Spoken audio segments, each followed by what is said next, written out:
It is baseball and softball season, high school style, and as the good people in San Antonio and Houston know, we've seen plenty of rain, plenty of games getting moved around, plenty of flooding, all that kind of stuff that you don't like to think about. Well, the good news is we're indoors. It's International Arena Football League action coming to you live today from Lottie Key Arena inside the Travis County Expo Center in Austin, Texas. My name is Merle Bertrand, joined by our producer Trey Bergini, Mitchell Ehrman, our camera operator, and Mitchell Paget, MVP, back at the KMAX Studios, keeping an eye and ear on the broadcast.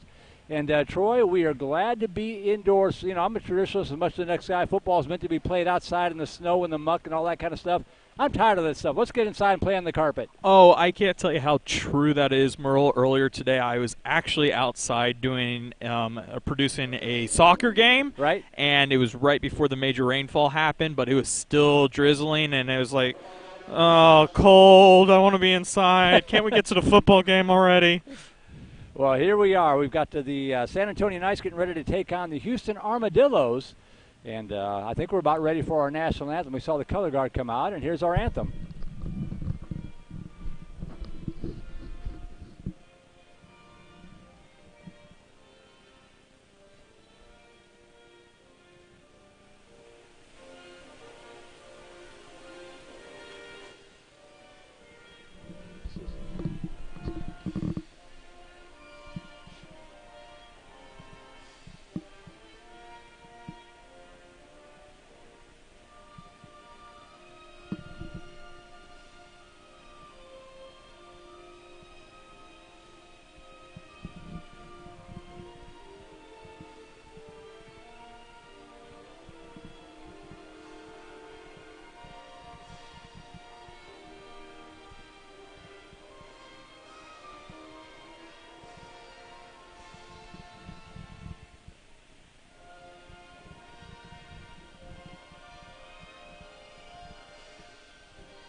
All right, so the anthem is done, and we're about ready for football. San Antonio coming in here with a record of 0-2 overall. They've lost to the RGV Dorados 79-14 and to the Austin Wild 78-0. That was in our last broadcast 2 weeks ago. The Houston Armadillos, not part of the IAFL. They're an affiliate team playing their first game of the season. So they're about to find out a lot about their ball club.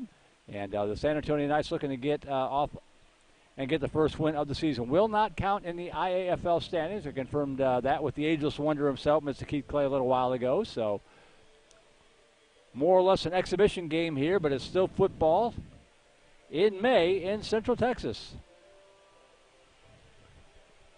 All right, so you said you were here for the broadcast of the last game, the 78-0 loss to the Wild, correct? Right. All right, so for San Antonio, what can they do different? What did they learn from that last game that's going to help them win this one? For them, it's all going to come down, as you see the coin toss down to the field, it's going to come down to a little bit of protection. Their quarterback had absolutely no time to throw the football. You didn't even get a real chance to figure out how good the skill players are because the quarterback spent all of his time running for his life or getting sacked. So they've got to provide a little bit better protection for their offense. Yeah, that makes 100% sense. And looks like the coin toss is complete, and the Knights will get the football. And I'm guessing, I think I recognize that referee down there. We do a lot of work here with KMAX Sports with the Austin football officials, and I think that is one of the AFOA muckety-mucks down there as a referee. So probably some high school football officials getting a little off-season work here. And we're about ready for football. Travis County Expo Center, Lottie Key Arena. Got to shift gears a little bit and been doing so much baseball, softball. I got to get back into football mode here. First of two double headers. Well, tonight we'll have the host Austin Wild taking on the Temple Demons. That'll be at roughly 7 o'clock here on Vipe Live, powered by KMAX Sports. If you're new to arena football, similar to regular football, except the field is obviously much, much smaller, but 4 plays to get 10 yards. Touchdown still counts for 6. Kick extra point for a single point. Runner pass for 2. Kickoffs will come from the inline, and if the kickoff goes through the uprights, it's 1 point for the kicking team. So if you've got an accurate kicker, you can rack up a few extra points that way. It's kind of like collecting interest at your local bank, Troy. That would imply that you've got money to collect interest on, however. Yeah. Yeah. Thanks for making me feel bad now. I got to call out my poor nature here. Jeez. Hey, we can commiserate, man. So the Armadillos they're the home team. It looks like they're wearing the blue jerseys, and the San Antonio Knights in the white with the black pants. Armadillos set to kick off from right to left, and the ball's on the tee. That's Freddie Matthews teeing it up.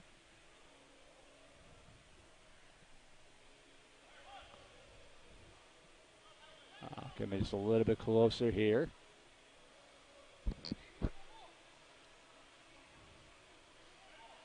So Matthews has the ball on the tee. We're about ready to get underway. That is Elijah Teal back here to the near side for the Knights, along with Joel Ortiz, I believe. Not quite sure what the holdup is here. 2, 4, 6, 7. There we go. Missing a player. As Devon Mitchell trots onto the field. 8-man football doesn't work so well with 7 guys. I mean, you could try and make it work, right? But you might be at a little bit of a disadvantage there. I know I like to have my full line available yeah. to me. All right, so here we go. Freddie Matthews with the ball on the tee, and we're underway from Austin, Texas, and the kickoff sails back to the 5-yard line. Fielded there up to the 10 to the 15. This is Ortiz bouncing off his blocker. And out across the 20-yard line, stacked up at about the 21-yard line. And that's where the Knights will take over first down and 10. Pretty good field position to get things started from the 21-yard line.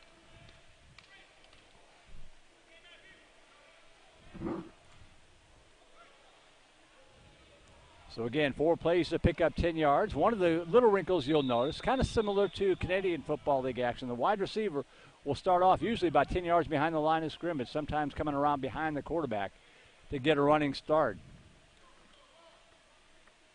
And I anticipate another delay while they get the chains untangled over on the far sideline. Merle, back in the day, did you play any football? My freshman year. Yeah. What position did you play? Primarily defensive back and like third string slot receiver, something like that. Okay. I tackled our star running back, and I can still feel it to this day, and I decided cross country was a much better sport for me. Handoff up the middle, and stacked up there as it crossed the line of scrimmage out to the 22-yard line. Good carry there by Jamal Eggleston. Pick up a yard. It'll be a 2nd down and 9. Love football, just didn't have the physique for it. That is true. It takes a certain body type to be able to survive in football.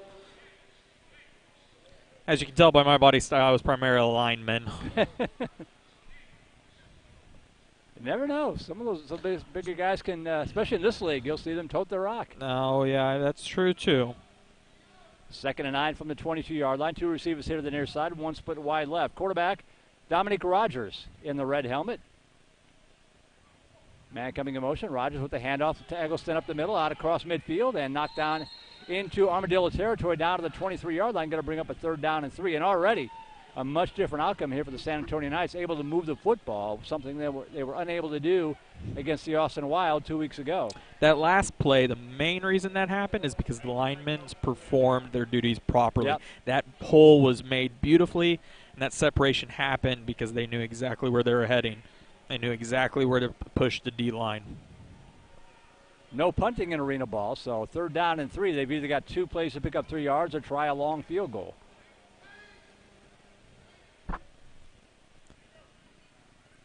So 3rd and 3 from the Armadillo 23-yard line, just underway, 12:45 to go in this opening quarter. Rogers back in the shotgun.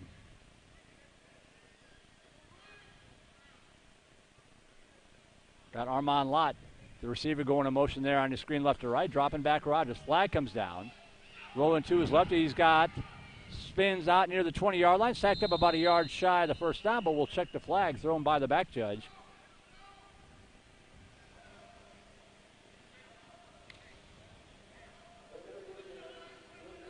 Illegal defense was the call.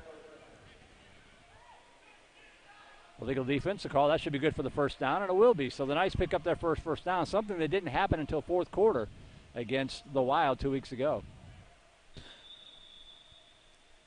After a loss like last week, I'm sure practice was a lot of fun this week. Oh, yeah. So it probably got in everybody's mind what they needed to do this week.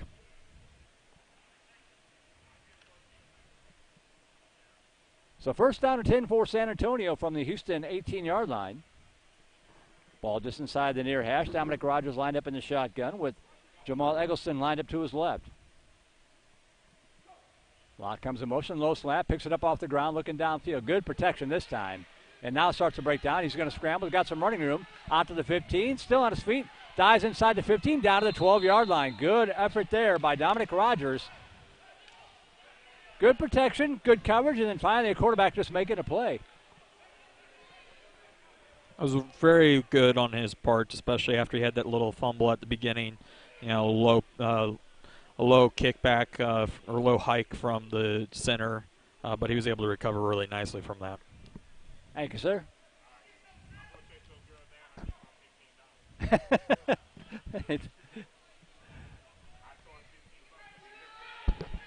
Rogers, good protection, rolling to his right side, fires and throws it at the feet of the intended receiver. The ball's incomplete, going to bring up a 3rd down and 4.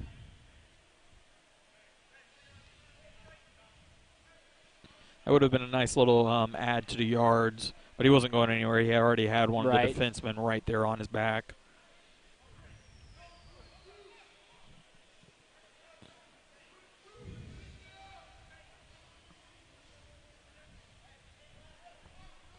So a 3rd down coming up here for San Antonio. 3rd down and 4 from the 12-yard line. 10-12 to go opening quarter. Rogers in the shotgun.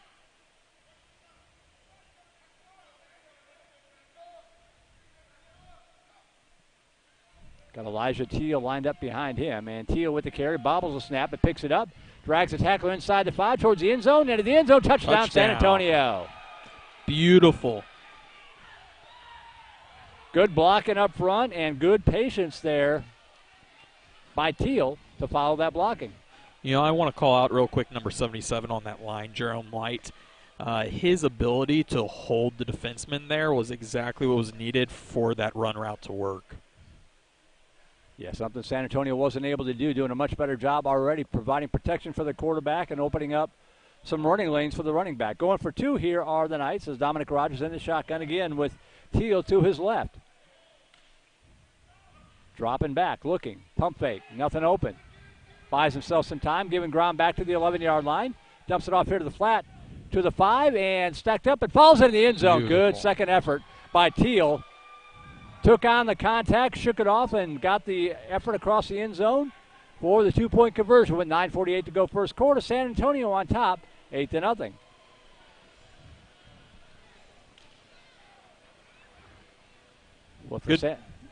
Good patience by the quarterback on that play. If he had maybe tried to rush it, they might not have been able to get that conversion. It's just such cramped quarters. I mean, there's not a lot of room to run around and make stuff happen. Which makes it even more impressive that your patience, exactly, despite the cramped quarters. You know, it's not just us dealing with, you know, only 50 yards worth of play room, but you know, what is that? Probably a third of the length or the width of the field also. So it is so much smaller than like standard regulation football field. Not to mention the fact that the walls kind of close things in a little bit. Makes you feel like you're actually playing hockey. Right. Plenty of room to get checked.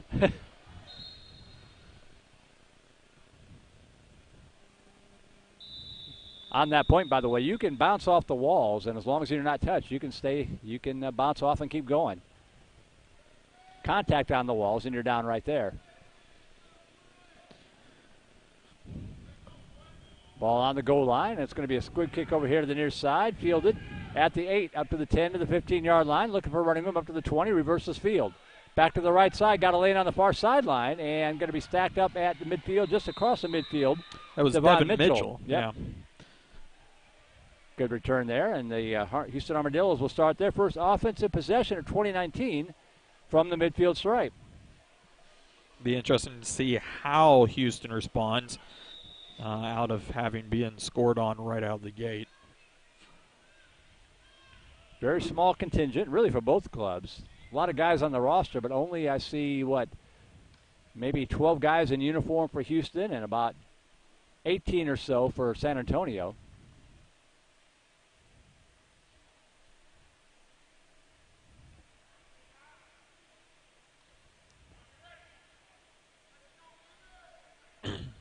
And here come the Armadillos up to the line of scrimmage for the first time. Number 18 is James Trevino lined up here to the near side. Running back number 22, Roderick Roy. It looks like Jason Boudoir is the quarterback. And now whistles will blow. And now there's a flag on the field. 3, 6, I think they got 9 guys on the field. Legal substitution, yeah. So they had 7 on kickoff and 9 on the first offensive possession. That's what those first games of the year are for, I guess. Try to push them back 5 yards and make it a 1st and 15 from the 20-yard line. Well, I would suppose that, since this doesn't count for San Antonio, it doesn't count for Houston either in their overall record. So, yes, like you said, it's a good time to iron out those difficulties. Boudoir's with the handoff, right side. Now reverse the field to the left side out to the 20. Hit hard at the 23-yard line. Good open field tackle by Clyde Crawford to rack up Roderick Roy for about a 3-yard pickup. Going to bring up a 2nd down and 12.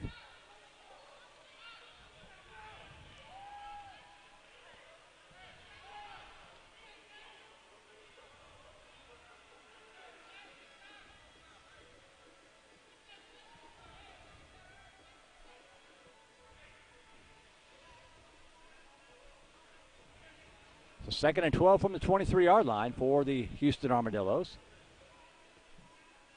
8 minutes to go, first quarter. Again, sort of a quasi-running clock. Pretty much runs all the time except for change of possessions.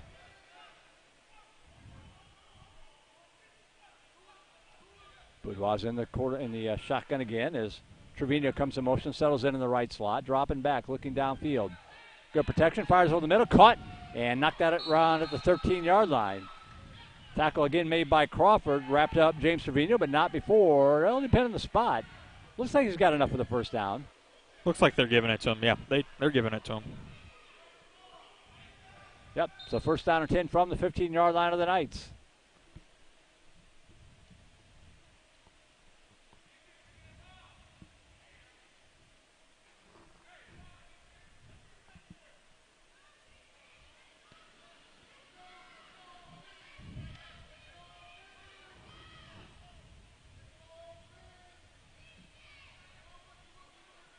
So 1st down and 10 from the 15-yard line. Boudoir's in the shotgun. Receiver comes in motion. That's Mitchell. And wrapped up in the line of scrimmage and dropped for a loss as the flag comes in. 14 and 98 on the stop. That's Gabe Gomez, number 98, and Shane Culver stacking up Roderick Roy. Face mask. Face mask. So that's not going to help. It was a real bummer because that was a good read by the San Antonio, defense. They saw that fake coming through, and they were able to stop it, but ended up biting them in the butt because of the face mask call. You can't let yourself do, sloppy, lazy things like that. So instead of a tackle for a loss, it's half the distance to the goal line. 1st and goal now from the 7-yard line for the Houston Armadillos. 8-0, San Antonio on top. Mitchell comes in motion, bad snap, and picked up at the 20-yard line. They're going to be wrapped up at the 22-yard line. Well, there's another flag on the field.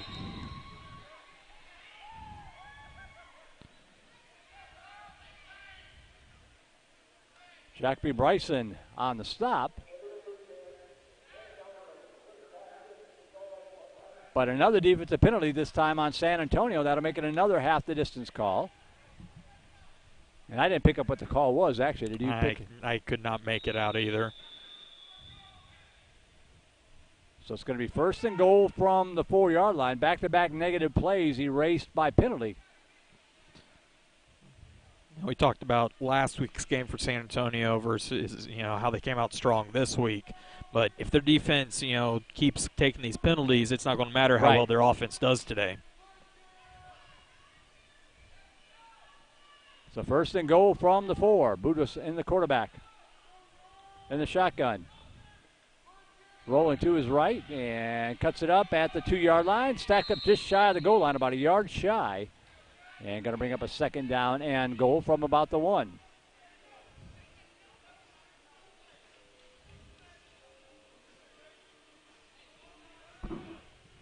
Well, they said the knee was down at the 2, so second and goal from the 2.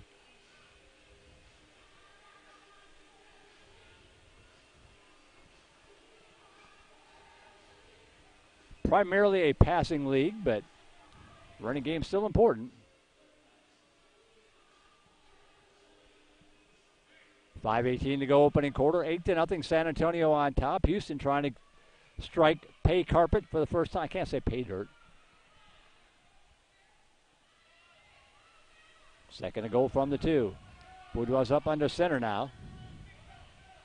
And quarterback sneaker left side. He's going to be wrapped up and sacked up for no gain. Jacoby Brightson reading the play very, very well. Got in there almost at the handoff. And it's going to bring up a third and goal.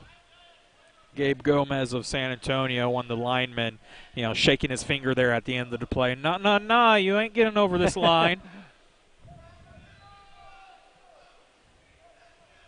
It's a third down and goal.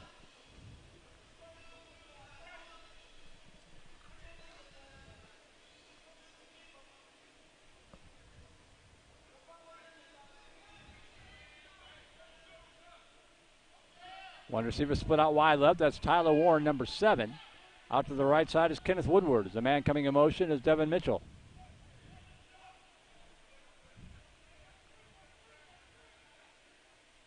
Roderick Roy, running back line up to the left side of the quarterback, Boudreaux. And fake the end around, dump it off here to Roy. Looking for a running room, cuts it up, and he's going to be stacked up shy of the goal line. Beautiful job there by the San Antonio defense, reading that play all the way. They didn't bite on the underneath fake handoff. And once again, it's Jacoby Brightson on the stop. He was not in the lineup last time. And defense much stouter with him in it, apparently. Coming up on that fourth down, and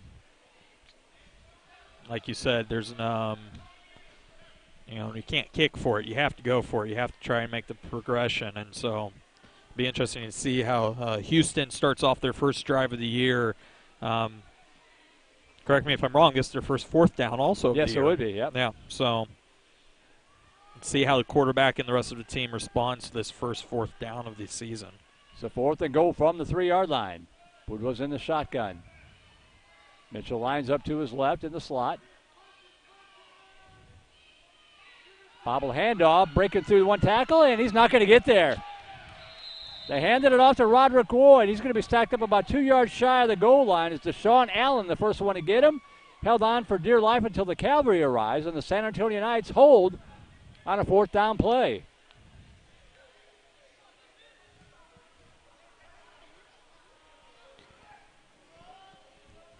So after giving up a couple of penalties that erased a couple of negative plays, Troy, the defense stiffened when it counted at the goal line.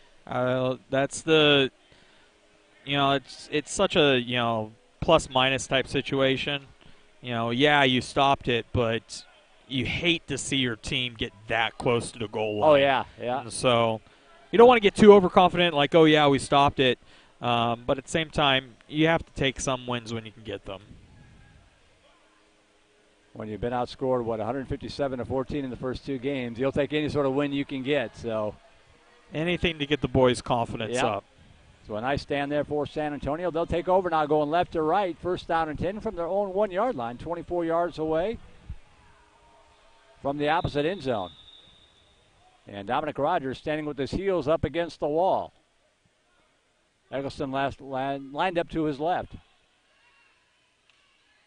Rogers looking to his left, getting out of the trouble. He's got some running room up to the 10, to the 15, up the far sideline to the 25, across the midfield stripe, still on his feet. 10-5 touchdown. He went all the way. Yards. Wow. A 49-yard touchdown run from Dominic Rogers. And just like that, it's 14-0 San Antonio.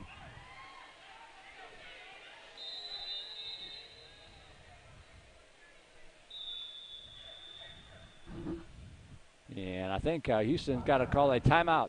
So Houston will call a timeout here with 2:27 to go in this opening quarter. Yeah, Rogers just took that snap and rolled to his left a little bit and saw nobody in front of him, took it up at the far sideline. Mentioned it earlier, he did brush against the wall, but nobody touched him, so he could keep on going, and boy, did he.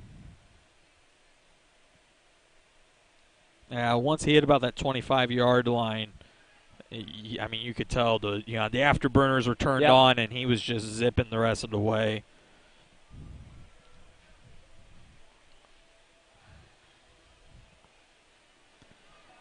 Now we'll get the opportunity to see maybe if the defense learned their lesson, from the last series.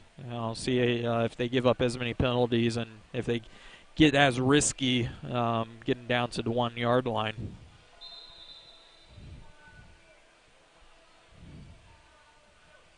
So the Knights going to go for 2.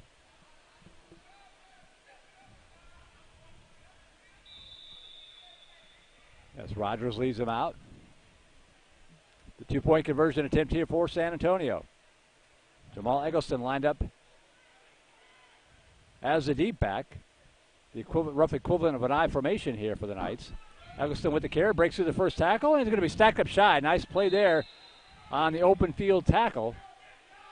Big number 90 into the stop. That's Charles Jammer, and he jammed him up. And the score will remain 14-0 here with 2:27 to go in quarter number 1. Charles Jammer is a big young man. Very big. There's several big young men out there.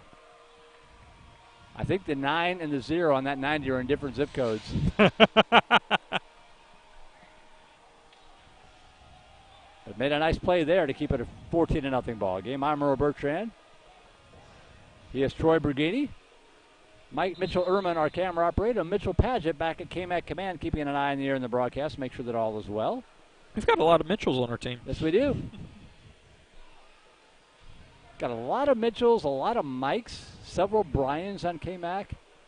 Makes it a little bit confusing. We've had 4 Mikes doing play-by-play at the same time. That gets a little nuts. Yeah.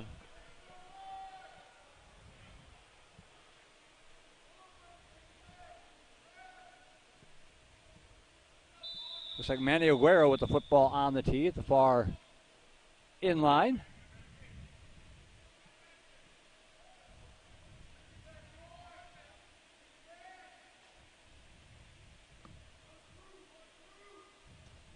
And this one squibbed on the ground. Off the up man, picked up by the deep back up to the 15-yard line to the 20. Cross midfield to the 25, and with a head of steam into Knights territory at the 20.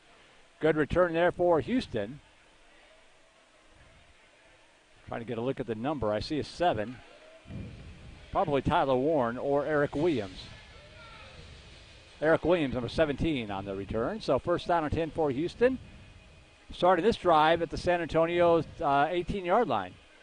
Houston has been having some great kick returns. I mean, we've only seen 2 so far, but both of them have been, either at the halfway point or past the halfway point. It'd be really nice for them if they can just, finally convert that over to an actual touchdown for the team. So first and 10 for the Armadillos, officially spotted at the 18-yard line.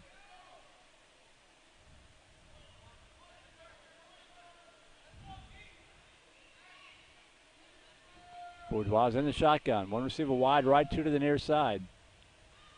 Toss sweep left side. Look, halfback pass over here. And it is, in and out of the hands. Tyrus Williams almost had himself an interception. I think he was starting to see where he was going to return it to before he had it locked away. One of the, it's the classic, you got to keep your eye on the ball situation.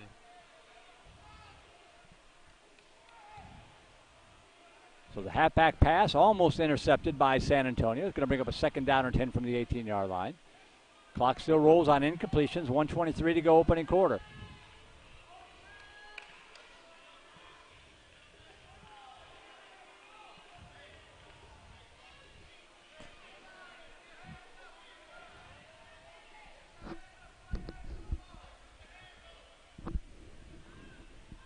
One receiver again wide right. And 2 here to the near side. We're just dropping back, looking, under pressure, giving ground. And now he's going to step it up, got some running room across the 15 to the 10, and rug down from behind at about the 9-yard line. Going to be about 1 yard shy of the first down. I believe that was Tyrus Williams in on the stop. Going to bring up a third down and 1.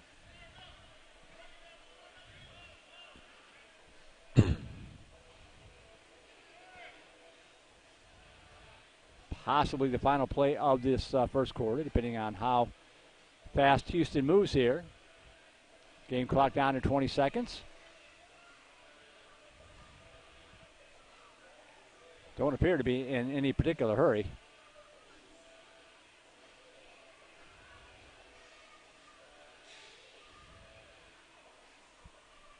Not sure that they're aware that the quarter's about to expire, but it looks like it is going to, and that will be the end of the first quarter. So quarter number 1 in the books here from Travis County Expo Center. Your score at the end of 1, San Antonio 14, Houston nothing. Why don't we go ahead and take a quick break? Be back for quarter number 2, IAFL football on Vipe Live, powered by K-Max Sports.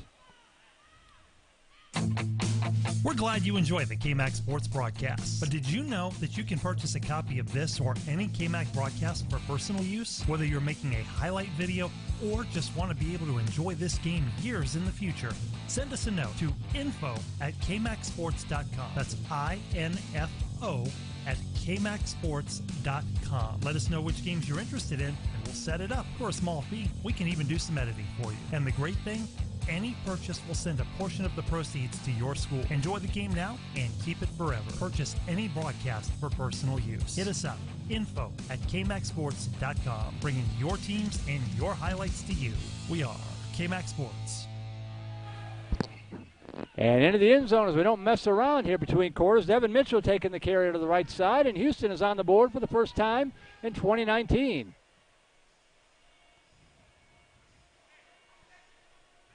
Well, the field is smaller, the pace of the game is quicker, so are the breaks between quarters, apparently. Yeah, apparently so. And Houston is on the board, 14-6.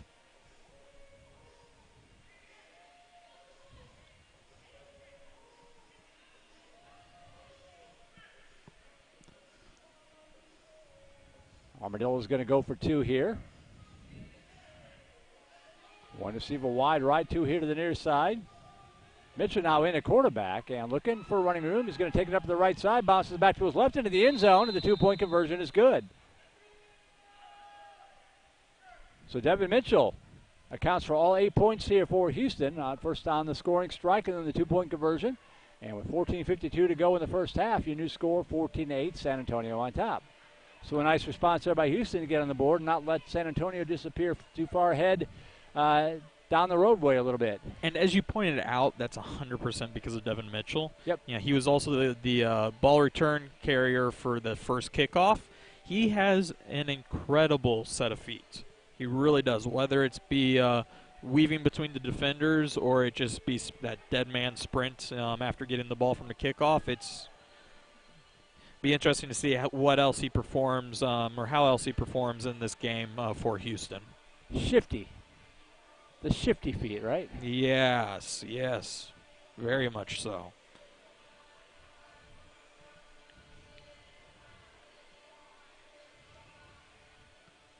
He's the type of guy that back in the day, you know, whenever you're doing one-on-one drills, I would never, ever want to deal with him. You know, being a lineman, I don't have the ability to, you know, right, keep up with those, as you said, shifty feet. Freddie Mitchell with the football. Freddie Matthews the ball on the tee, kicks it off to the left side. It's going to be fielded by Ortiz, back at the 10. Up to the 15, up to the 20, out across midfield. Look out to the 15, to the 10, to the 5, and touchdown, San Antonio. Quick response yet again from San Antonio. Yeah, it took about 8 seconds. Yeah. Kind of a high kick. Ortiz caught it on a dead run and didn't slow down until he crashed into the boards at the opposite end zone. And just like that, San Antonio back on top by 12 with the conversion attempt coming. Last time they weren't able to convert over. And we'll see if they are able to this time.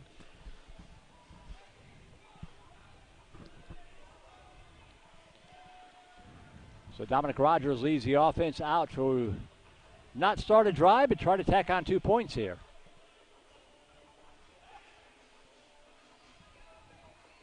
Jamal Eggleston checking into the lineup.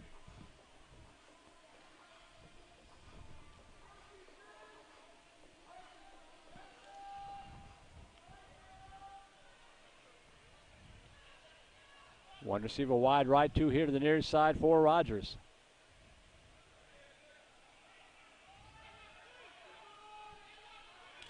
And comes in motion, dropping back Rogers. Pass tipped up in the air, and it falls incomplete. Didn't see who got a hand on it, but it poked it away out of the back zone. And with 14:21 to go in the first half, the score remained 20-8.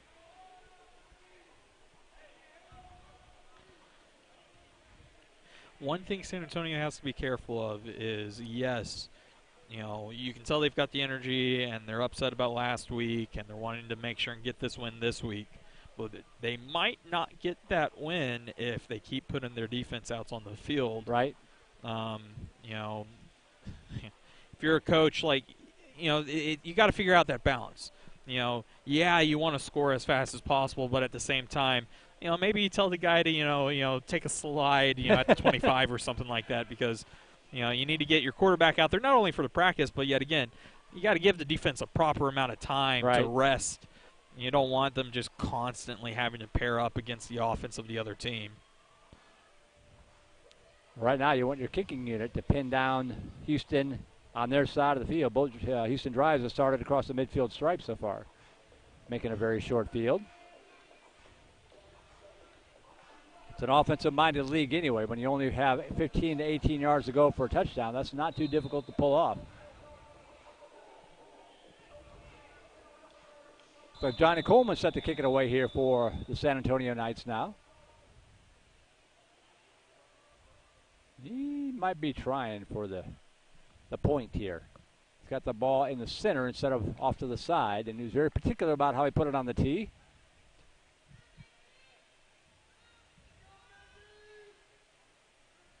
Let's see if he boots it away and tries to split the uprights. Nope, going to be a little bit of a short kick, and it's fielded by the up man up to the 13-yard line. Out across the 25 again into Knights territory. Stacked up at the 20, still Rugby piling it forward, and finally knocked down at about the 21-yard line. And on that return was once again Eric Williams, and once again Houston has good field position starting their drive just 16 yards away from the goal line.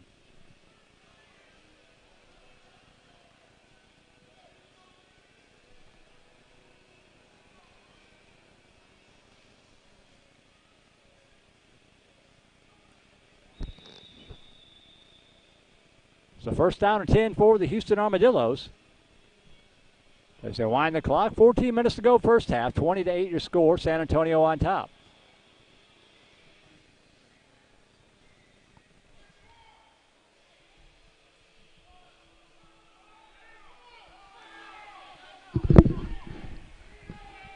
Devin Mitchell back in at quarterback.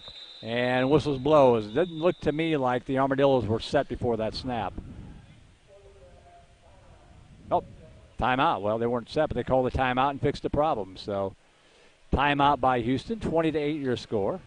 You hate to use a timeout for a purpose like that, but at the same time, the fact that they're getting it through, you know, the coach is like, whew, yeah, right. I'd rather use a timeout than, you know, especially on such a short field, you know, take a, you know, get pushed back a few yards.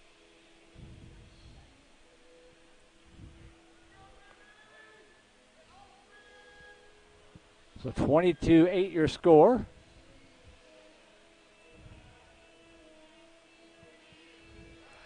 High school baseball and softball finishing up playoff action this weekend. Been dodging the raindrops all weekend long.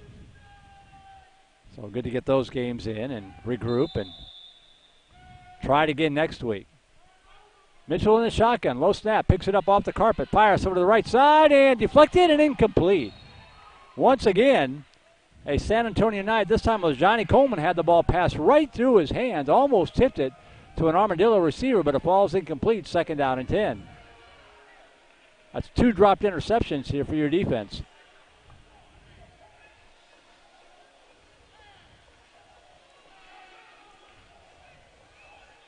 Mitchell, handoff right side to the 15, to the 10, to the 5, and hurdles inside the 5 down to about the 3-yard line to bring up a first down and goal. Nice carry that time by Roderick Roy to set up the Armadillos in business.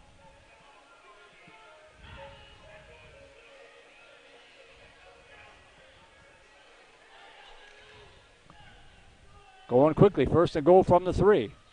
Mitchell looking for running room, giving ground back to his right, in trouble, and he gets out of it somehow and finally showed up against the sideline for a sack and a loss of 7 yards. Chad Moore finally there to put him down with a little bit of help from DeAndrew Shepard, but Mitchell was scrambling around. He looked up and there were 4 white shirts converging on him. It looked like the Allies at the end of World War II there. You got to be careful with that. Yeah, sometimes pivoting back a few yards can be what makes the play. Right. But you pivot back too much and you end up with a nasty loss in yards like we just saw. Loss of 6 officially back at the 9-yard line, so 2nd and goal from the 9.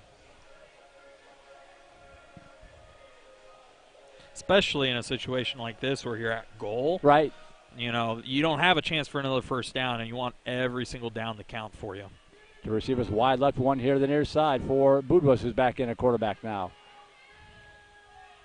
Low snap, bobbles it on the carpet. He's in trouble. He's going to be sacked back at the 16-yard line. Never really had a chance. Jacoby Brightson there, the first one to make contact, but Budwas just had to waste all of his time picking up that football.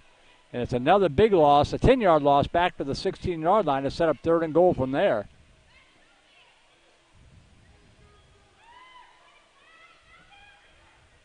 So the Armadillos had it 1st and goal at the 3. They're going the wrong direction now, 3rd and goal from the 16-yard line.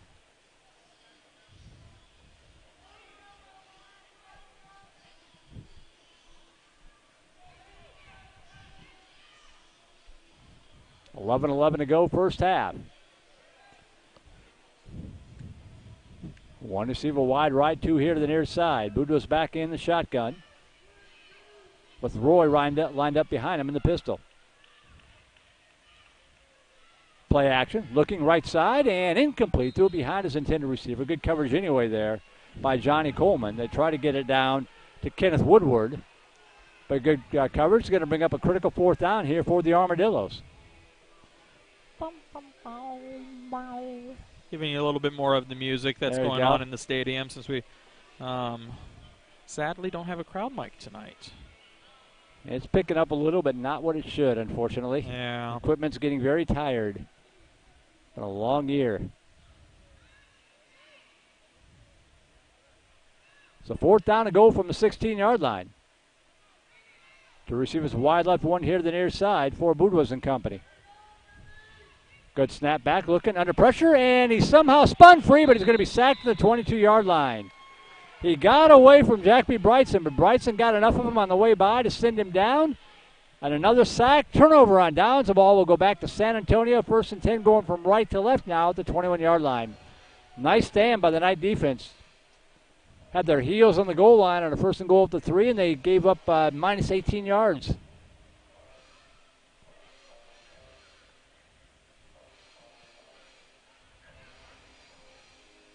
So up 20-8, San Antonio's offense will take over.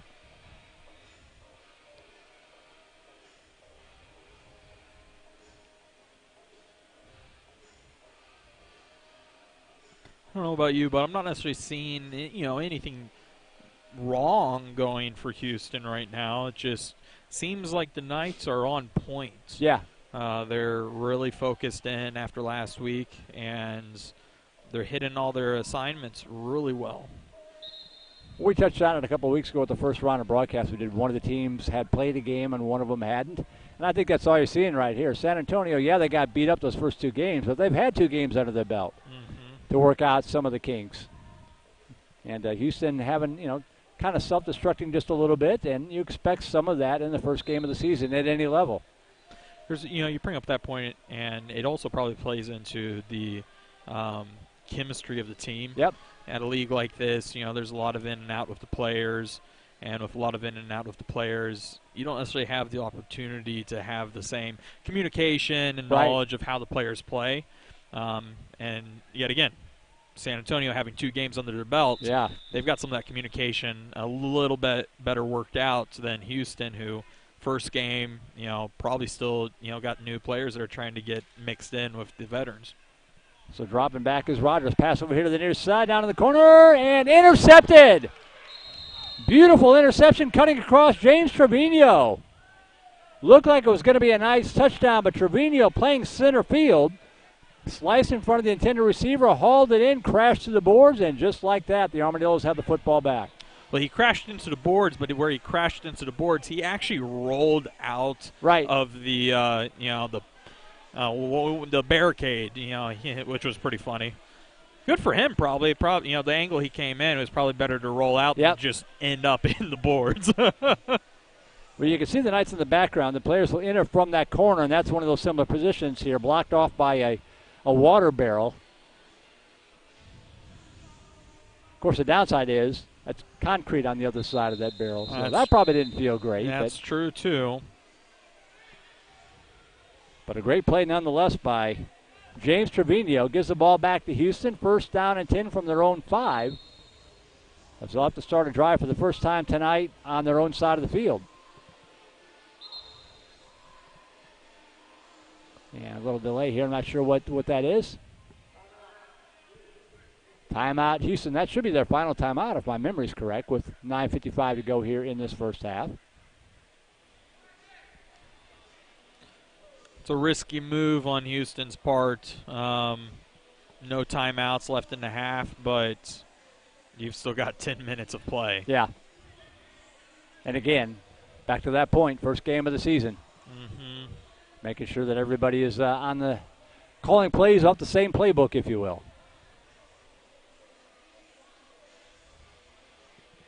We've got an email if you want to send an email. Give a shout out to your favorite player on either side. That email address is voiceofthevipers.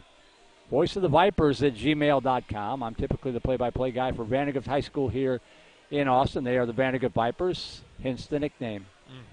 Which makes it fun when you're calling for some other high school to try to give out that email. And you have to come to our email. That's right. So voiceofthevipers@gmail.com. If you want to give a shout out to your favorite player on either side, let us know your thoughts on the broadcast, where you're tuned in from. And a reminder, these broadcasts will be archived on KMAX Sports probably by the end of the night tonight. And we'll try to get them uploaded on the league's website, on the YouTube site, as quickly as we can afterwards.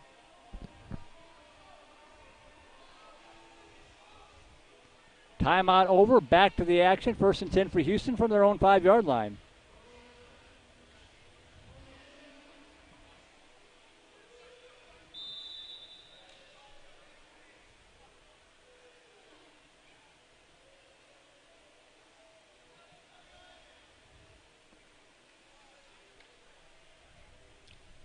Let's see who's in at quarterback. Looks like Mitchell. Yeah, I think they showed a little bit more spark, in my opinion, with him at the helm.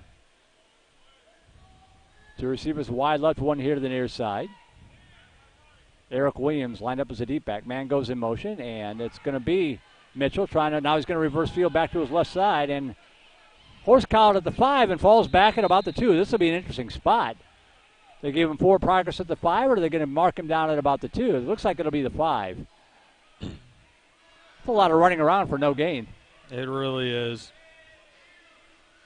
But, regular football or arena football, when you're backed up against your, goal line, there's only so much, area you've got to cover. There's only so many places you can go. So don't really see any other opportunity in that play for him to have done anything differently. Second and 10 from the 5. Clock rolling, 9:15 to go first half. Williams again lined up deep in the backfield. Devin Mitchell, the quarterback. Two receivers wide left, one to the near side. Mitchell dropping back, rolling to his left. Fires over here to the near side. That ball is intercepted at the 22-yard line. They've dropped 2. Third time is a charm. And that one hauled in by Tyrus Williams, and the ball will go back to San Antonio with 8:59 to go. And again, any kind of football, you just can't throw it up in a crowd like that. Yeah, both teams aren't having a lot of success with those long passes, at least so far. They've had, both teams have had an interception of the similar style, like you said, just throwing it up in the cloud and hoping for the best.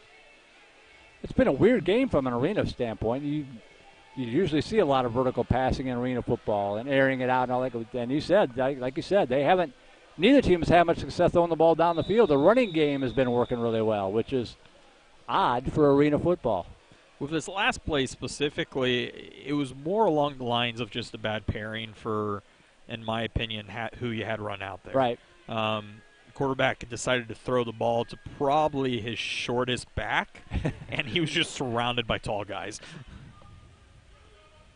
So Rogers leads out the Knights. First down and 10 from their own 22-yard line. San Antonio moving right to left here with 8:33 to go first half.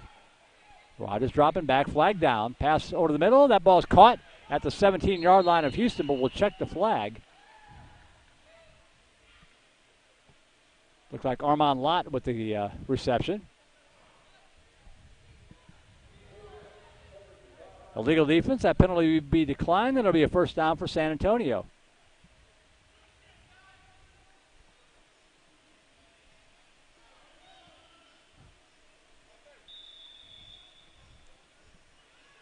First and 10 for the Knights from the 17-yard line of the Houston Armadillos. Rogers in the shotgun. Lott comes in motion. Dropping back to pass. Now stepping up, rolling to his right. Stays behind the line of scrimmage. Buys himself some time, and is going to be shoved up against the yard marker over across the way, which plops unceremoniously to the turf. Second down and 10 from the 17-yard line. Now that's a good example of a quarterback who knows the importance of getting back to the line of scrimmage. Right. We were talking about that earlier. Of you don't always want to take 7 yards back, because then you're going to get sacked, and that's going to be 7 yards against your advantage. But he really pushed hard to get back to that line of scrimmage. Extended the play as long as he could, then ran out of time. Second down and 10 from the 17. Rogers in the shotgun.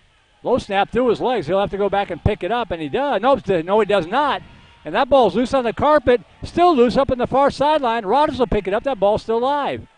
Looking for running room up here to the near sideline. Back up to the 10, to the 15, up to the 20, and back to the 23-yard line. That's about the most exciting minus 8 yards you're ever going to see. I was about to say, I think we might have jinxed him by talking about yard loss. But at the same time, good for him to progressing it back there, because it could have been an interception. It could have also have been, minus 20 yards. Right. There are a lot of different opportunities for that play to end up differently than it did. Now, one thing I was watching was to see whether or not they called that a change of possession, because number 78, Archie Townsend, had it briefly, or 75 actually, that was Fred Johnson, had it for a second for Houston, but he never controlled it. So the ball never changed possession. Or did it? Yes, it did, says the official. So it'll be first and 10 after all of that. A big loss, but a fresh set of downs for San Antonio. Well, that works in their favor very nice. Yeah. Instead of third and about 25, it's first and 10. Even though they gave up a bunch of yards, at least you have a fresh set of downs to work with. I honestly didn't think that Johnson had it long enough to be considered a change of possession, but that's why we're up here. Refs will be refs. So first and 10 for the Knights from their own 23-yard line now. Rogers up under center, toss sweep right side. Looking for running across midfield, out to the 20, to the 15, back inside the 15 and knocked down to the 13, which is where they were about 2 minutes ago. About a 14-yard pickup for Elijah Teal, first down San Antonio.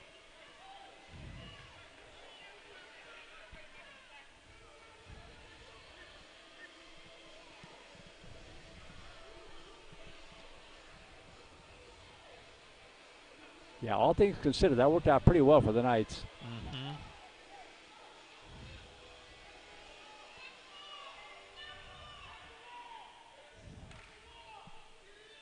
Rogers dropping back, looking. Plenty of time. Now rolling to his left. Buys himself some time to the 10, stays in bounds to the 5, and knocked down at about the 3-yard line. Going to be a second down and 1 from about the 4. Fans here shouting to Dominic Rogers to snap the football. He had a free play because the Armadillos had 9 guys on the field. You saw some guy hustling to get off and out of play. Apparently he made it far enough. Take what you can get. Yep. Second and 1 from the 4-yard line.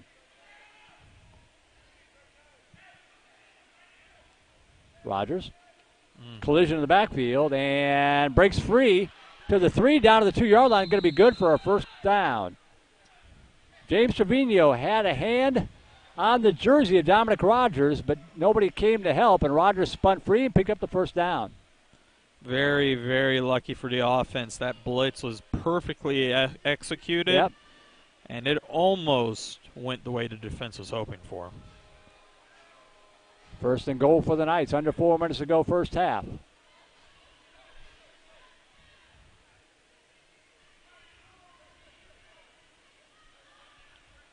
Rogers checking the wristband for the play. One receiver split wide right. 3 here to the near side. DeMonte Fisher is the up back. Toss left side. And crashed in the goal line, the sideline, and out of bounds at about the 2, maybe the 1, so a 1-yard pickup that time for Elijah Teal.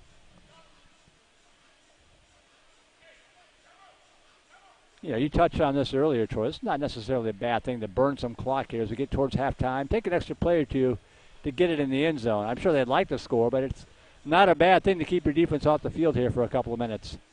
Yeah, your defense, you've got a whole another half left that they'll have to play.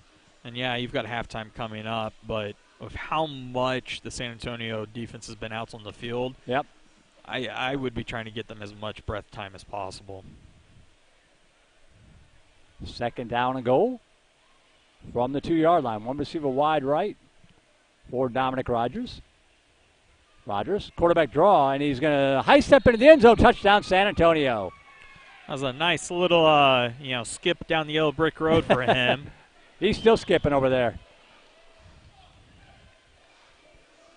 So the Knights expand their lead to 26-8 with the 2-point conversion coming.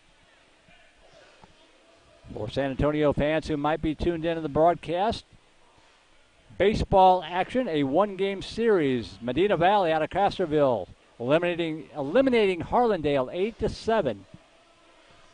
So Medina Valley will move on to the regional quarterfinals next week. 2-point conversion here for Rogers. Quick drop, fires left side, batted away, and actually intercepted in the end zone.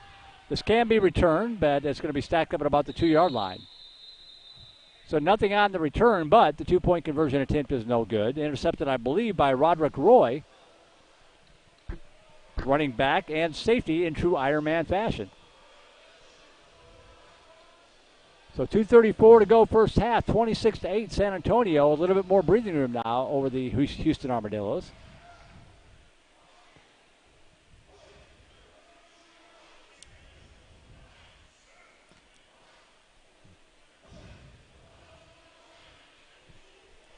Coming up tonight, the host Austin Wild will be taking on the Temple Demons. Kickoff set for 7 o'clock here on KMAX Sports and Vipe Live.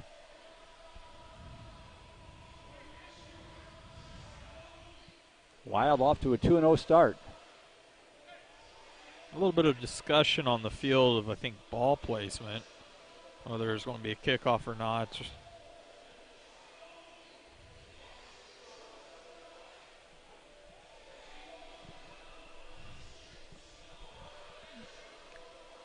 Well, I know we're indoors, but it's football weather outside. Yes. 62 degrees here in mid-May in Austin, Texas. Sounds like November football. Yeah. Usually already pushing 90 by now. Yeah, and we had a few of those days. Yes, we did.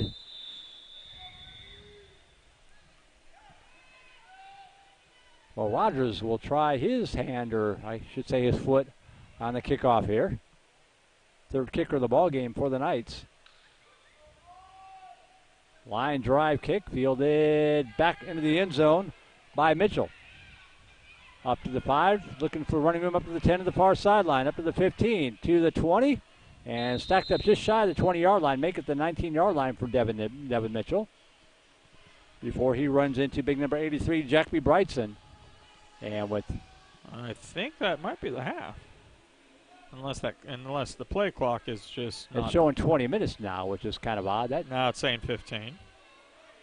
I probably just had to reset it. Should have a couple minutes left.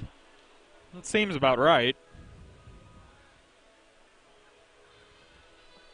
Don't have a 2-minute warning in arena football. You have a 1-minute warning. Okay. So everything's small in arena football, so you got to... Oh, there we go. The clock's back. 2:33. There we go. 2:33, all right. So Houston has 2.5 minutes to try to get some more points on the board. Armadillos should get the ball to start the second half.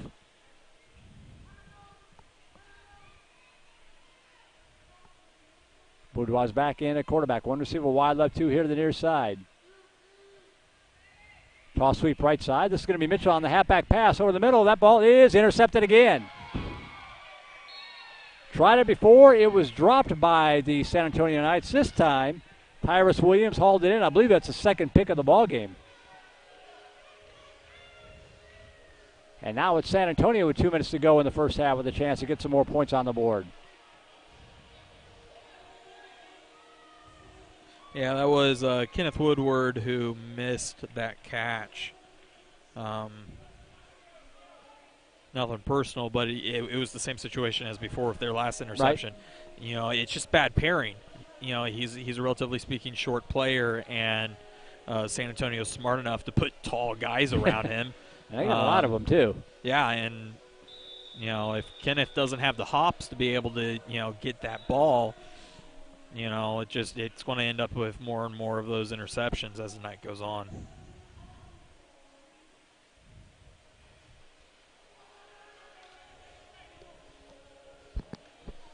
So 1st and 10 here for the Knights. Clock rolling again, 1:43 to go in this first half. San Antonio already up 26-8, trying to get some more points out of this before halftime. Rogers in the shotgun, one receiver wide right, one here to the near side.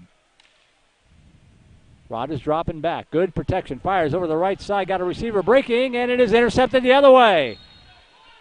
Jason Boudoir is a quarterback playing a corner position this time, and he cut in front of the intended receiver, DeMonte Fisher. Played it well. Pick off for Houston. Well, back-to-back turnovers. For an offensive-minded league, couple of defensive plays here. Yeah. That play wasn't as much about height as it was just, you know, expecting the ball to go further. Right. You know, it's the hard thing about being a receiver. You got to keep your eye on the ball, but at the same time, you know, you can't be running into defenders that are in front of you. So you got to find that balance of, you know, knowing where the ball is going to be at and knowing where your feet are landing. As we've reached the 1 minute warning. Oh, and on top of all that, you got to worry about that barrier at in the end zone. You can't run into and out of the end zone like you can in regulation football. I don't know. I saw one guy, you know, in warm-ups. He just did a nice little like track, you know, jump over. A high hurdle. Yeah, high hurdle over the barrier. So, you know, just got to get that into your system. Little discussion on the field right now between the officials. Nothing serious, I think, though. What's that old joke about I'm not afraid of falling, it's a landing that I hate?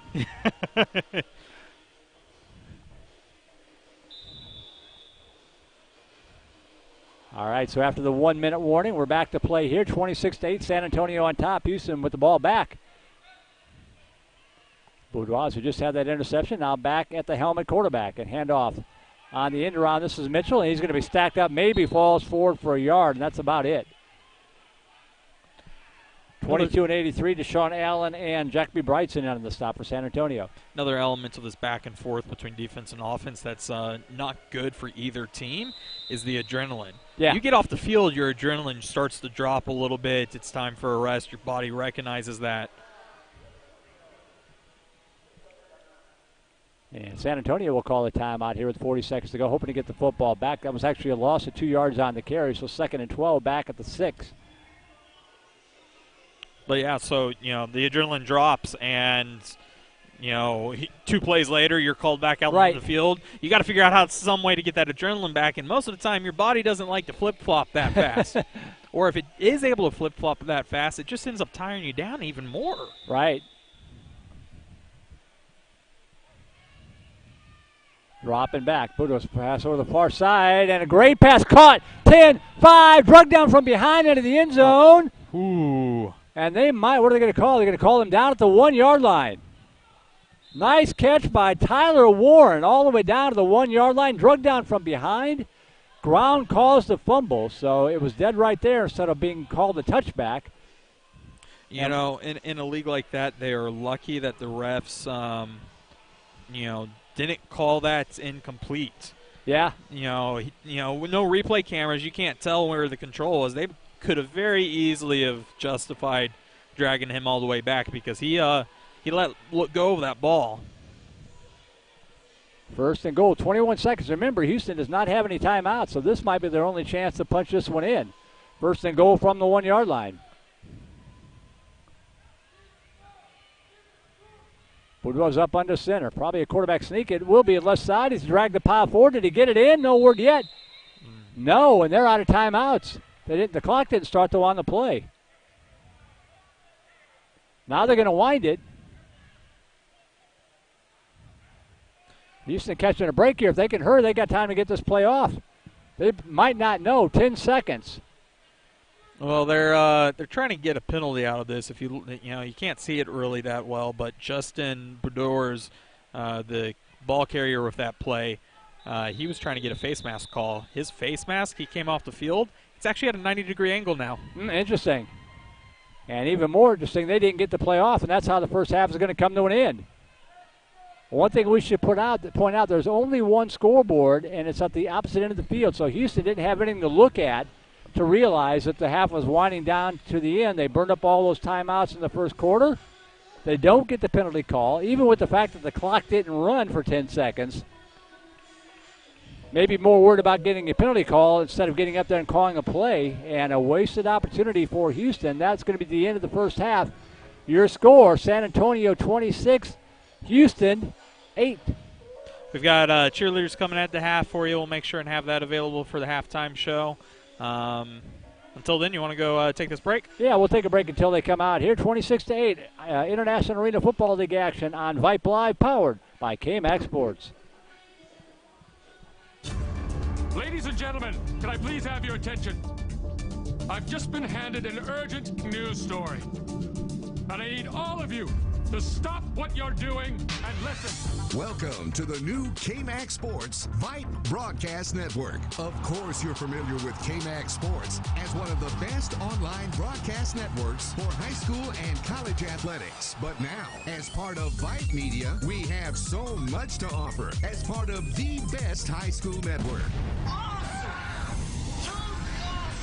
Hit up Chuck Licata at 512-466-7751 or chuck.licata at vipemedia.com. That's Chuck, L-I-C-A-T-A at VYPEmedia.com. K-Max Sports is bigger and better than ever. Find out what we have to offer. Welcome to the K-Max Sports Vipe Broadcast Network.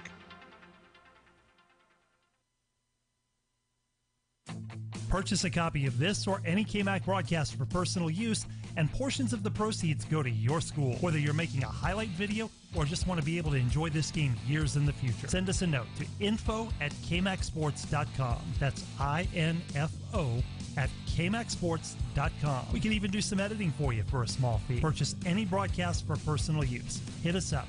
info@kmacsports.com. Bringing your teams and your highlights to you. We are K-Mac Sports. We hope you're enjoying tonight's broadcast. And while all of us at the K-Max Sports Network are huge football fans, we broadcast more than just football, you know. In fact, K-Max Sports proudly broadcasts volleyball, girls and boys basketball, softball, baseball, soccer, lacrosse, and more. For more information on how you can help K-Max Sports broadcast any of those sports, just reach out to chuck@kmacsports.com or merle@kmacsports.com, or contact that sports booster club directly. K-Max Sports will gladly work with you and the booster clubs to get that team's broadcasts on the air. And if you're a fan of the other team, well, we can broadcast your team's games too. We realize that, yes, even in Texas, there's more to life than just football. K-Max Sports, bringing your teams to you for 14 years.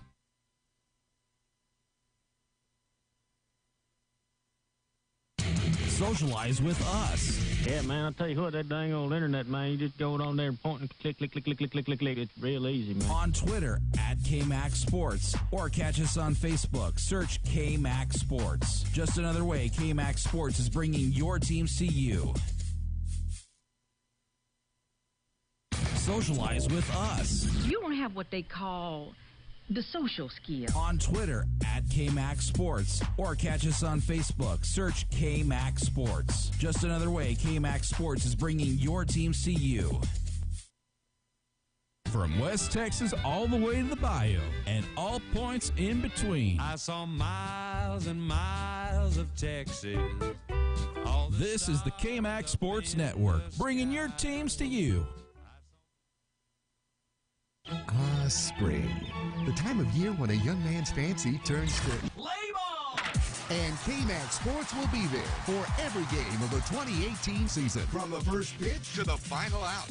High school baseball and softball, college baseball and softball, and pro baseball and softball.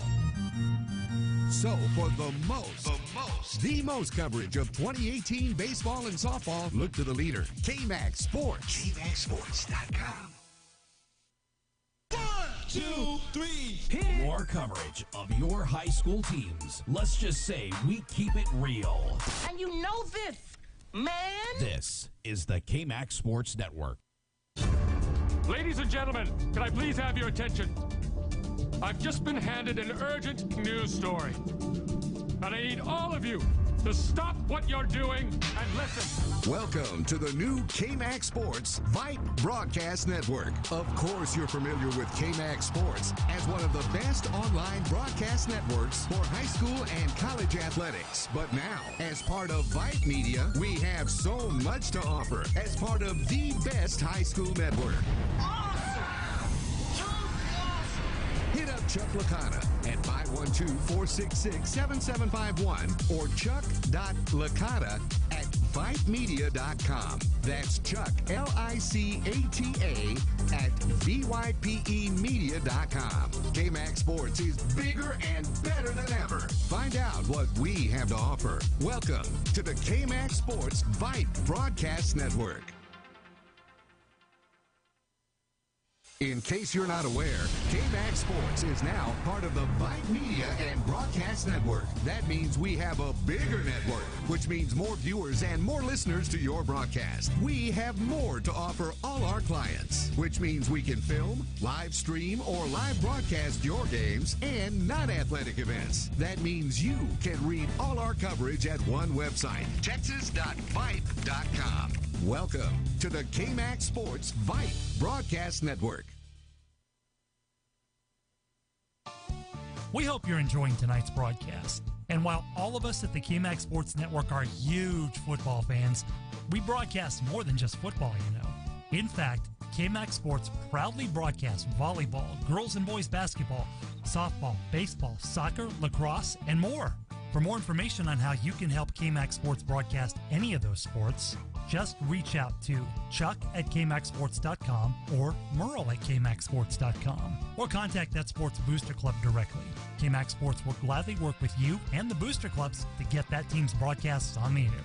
And if you're a fan of the other team, well, we can broadcast your team's games too. We realize that, yes, even in Texas, there's more to life than just football. KMAX Sports, bringing your teams to you for 14 years.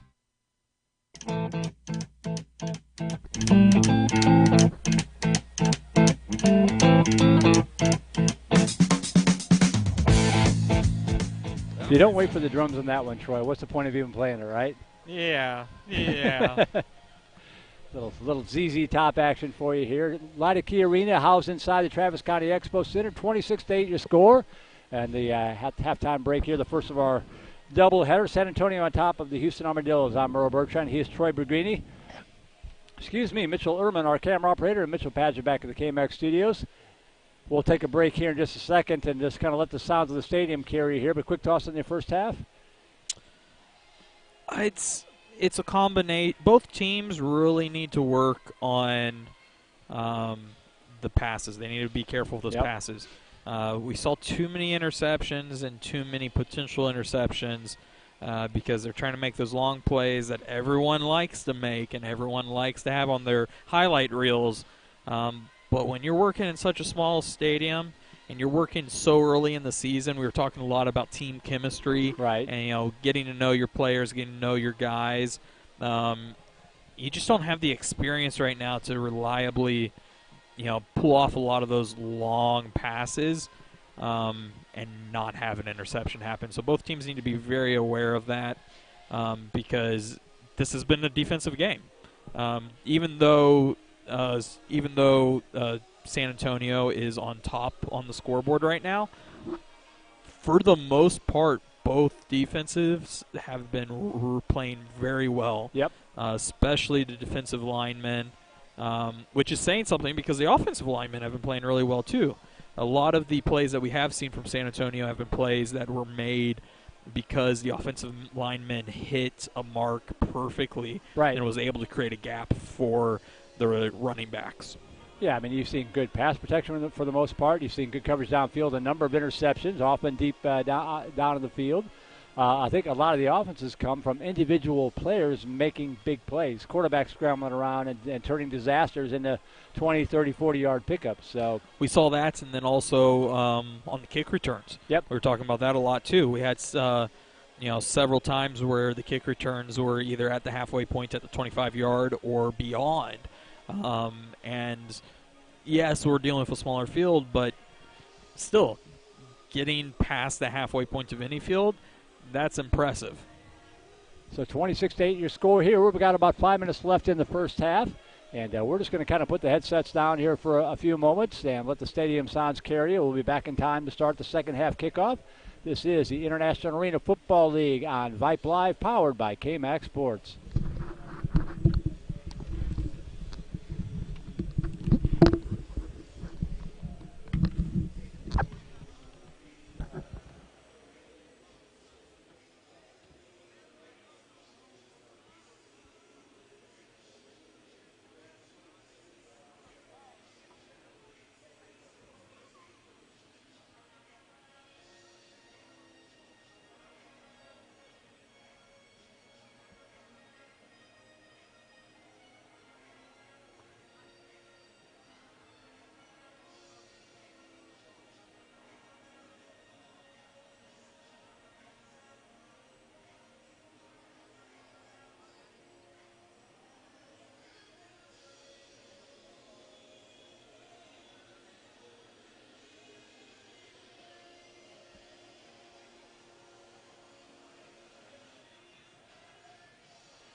All right, halftime complete here in game number 1. 26-8 your score here. San Antonio on top of Houston.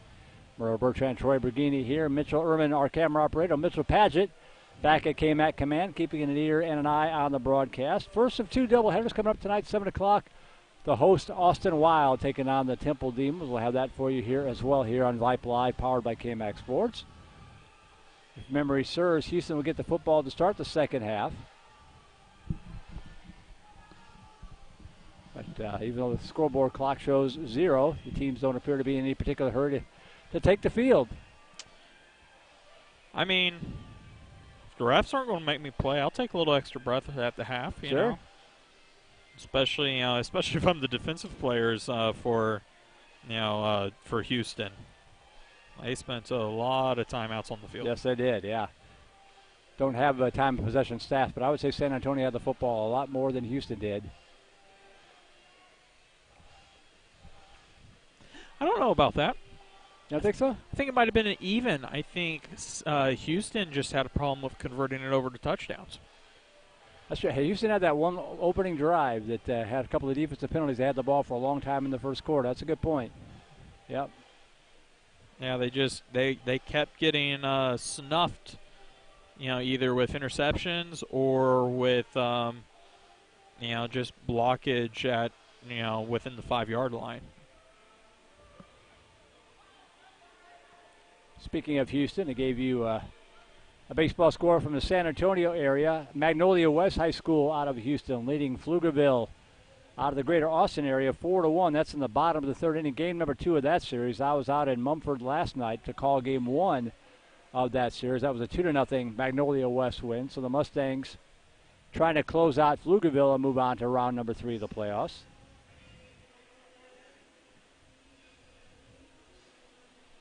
Boy, Mumford is a busy place this time of year. The Field of Dreams.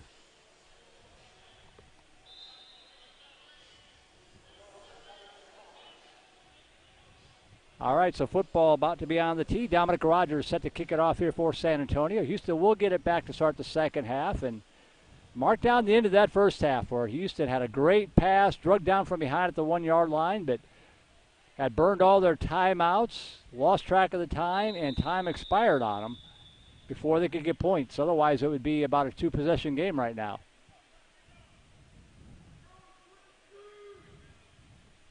So Rogers with the ball on the tee. That ball has a chance. Oh, going to sail to the left. Kicked around in the end zone, picked up by Mitchell. Up to the goal line to the 5. Looking for running room up to the 7-yard line, and that's going to be knocked down right there. He kind of tripped himself up. The old field turf monster got him, and Mitchell takes a knee. First down, 10 at the 6-yard line.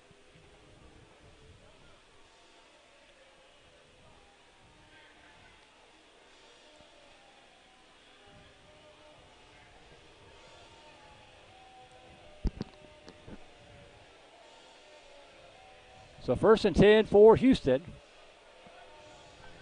Just underway second half. The Knights leading at 26-8 over the Houston Armadillos. Softball action, Seguin takes game 3 against Medina Valley. So the Medina Valley baseball team will move on. The Medina Valley softball team seems a 5 season come to an end. As Seguin takes game 3, 6-3.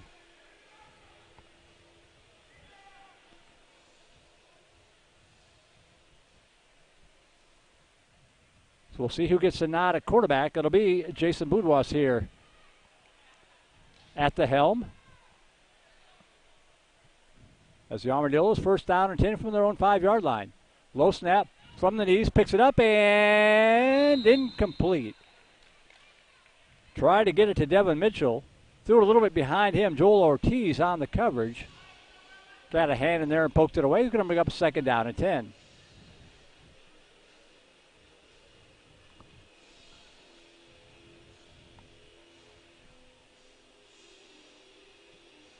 Both of the first plays have been perfect examples of how something that needs to be handled in practice is ball handling skills. That wasn't necessarily a bad pass. It was a little low, but getting the right pair of hands on it would have been the major difference maker. 2nd down and 10. Boudois with the handoff right side.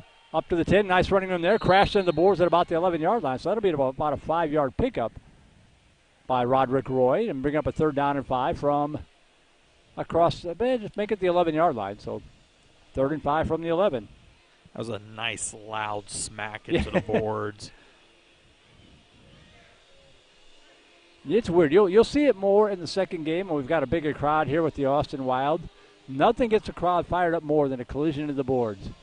Game could be 70-0 like it was both games 2 weeks ago, and people will still stick around for those collisions into the boards. I'll use the analogy again. It's like hockey. Yeah. You know, people are sadly a little bit more interested in the violence than right. the actual rest of the sport. Rex and NASCAR. 3rd down and 5 from the 11. No low snap. Quarterback in trouble, and he's going to be sacked for a loss. Did he stay out of the end zone? He did. But Chad Moore hustling back to get to it, along with Troy Mader. Boy, Mader had a big game 2 weeks ago for San Antonio. Low snap, that disrupted the timing, and San Antonio with the blitz coming in from both sides. And from 3rd and 5 to 4th and 13, ball back at the 2-yard line now. One of the, I guess if you're a player, potential downsides of arena football is the coaches are allowed on the field with you. And so I'm pretty sure Houston's coaches, give them a nice little earful right now. You can actually, I'm going to switch cameras real quick, and you can kind of see him there in the back of the huddle next to the pads. Yeah, there's not very many places to hide. No, sir. So 4th and 13 and a big 4th down here. If they don't convert it, San Antonio will get the football back in great field position. Again, no punting in arena ball. So 4th and 13, Boudoir 3 yards deep in his own end zone. Dropping back to pass. Pump fake, in trouble, rolling to his left. Got some running room to the 5 and going to be stacked up just shy of the 10-yard line. So picked up a few yards, but not nearly enough for the first down before Daniel Hunter got to him with some friends.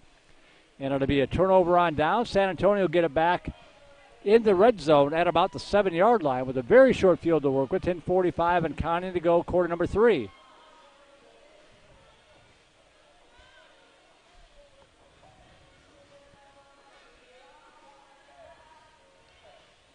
So the Houston defense needing to get a stop here to keep themselves within range. A touchdown here for San Antonio. Wouldn't put it out of reach per se, but the uphill climb would be pretty steep for Houston.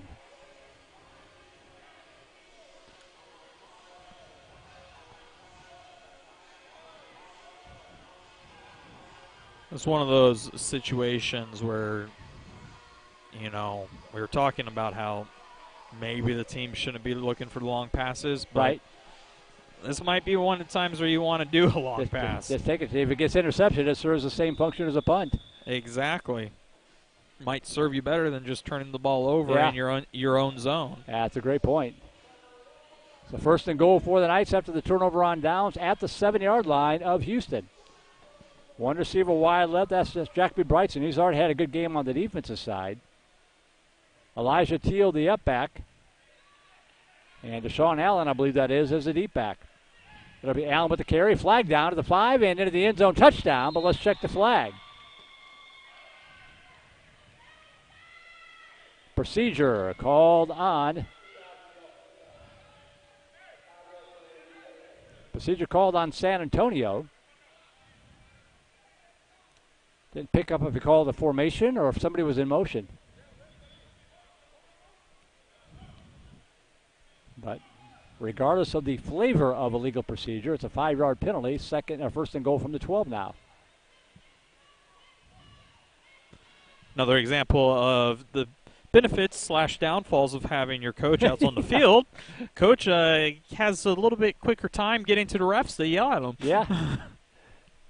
And you're not going to get the flag thrown on you if you're in the huddle talking to the ref because you're supposed to be. Mm-hmm. Coach Quentin Humphrey of San Antonio. Not quite satisfied with the explanation yet.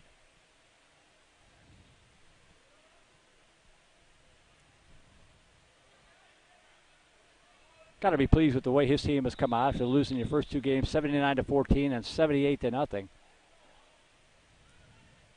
To be on the upside of the scoreboard so far here, 26-8 with 10:02 to go, 3rd quarter.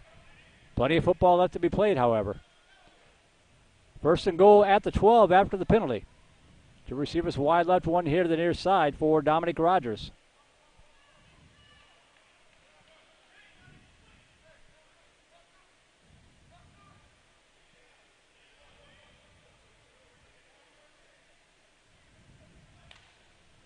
Rogers dropping back. Good protection. Now it breaks down. Rolling to his left, dumps it off underneath of the 10, and spins inside the 10 down about the 8-yard line for a 4-yard pickup for Elijah Teal. Nice field presence that time by Rogers. Felt the pocket breaking down, knew he had a safety valve out there, and he took advantage of it. You got to take every opportunity you can. Yep. Picks up 4 now, so second down and goal from the 8.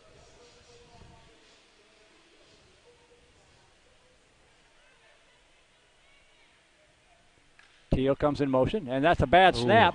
Rogers going back to pick it up at the 23. Can't pick it up. That's going to be a scoop and score. 15, 10, 5, touchdown, Roderick Roy. With a scoop and score touchdown off the bad snap. Rogers, a cardinal sin, not falling on the football to save the possession. Tried to pick it up, couldn't do it. Roy there to scoop it up and take it all the way. And we talked about it at halftime. The defense is playing well. Another defensive score. I mean, yeah, as good as the defense is playing, the real issue of that play was the center. That was just such a horrible snap. Yeah, if that snap had been any better, like even a percentage better, the chances of the defense being able to make it at that, turn that into a touchdown would have been significantly less. But yeah, that one sadly was 100% on the center. Well, Rogers will go back and watch the tape and kick himself because he knows he should fall on that football, especially on a short field like this. 2 downs left to play, the way their offense is played, but tried to pick it up and make a play. And it backfired. So Houston going to go for 2 here. Now 26-14. They're within 12. Chance to cut it to a 10-point deficit. Low snap. Mitchell breaks a tackle at the 5. Reversing field. Stays on his feet and gets into the end zone. Reaches across the line for the 2-point conversion. Nice second and third effort there by Devon Mitchell. Yeah, we've got a 10-point game here. 26-16 with 8:47 to go, third quarter.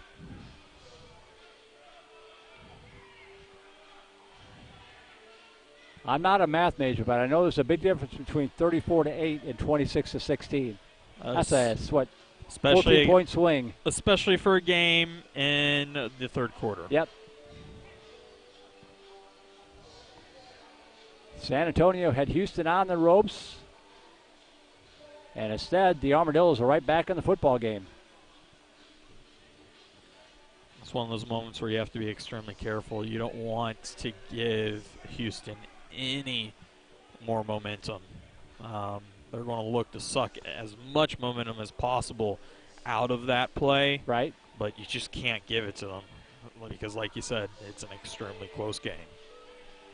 Got a 2-possession game here. One more stop and a score, and we got ourselves a ball game. 8:47 left, third quarter, 26-16. The Armadillos have pulled within 10 points of the Knights. Freddie Matthews with the ball on the tee.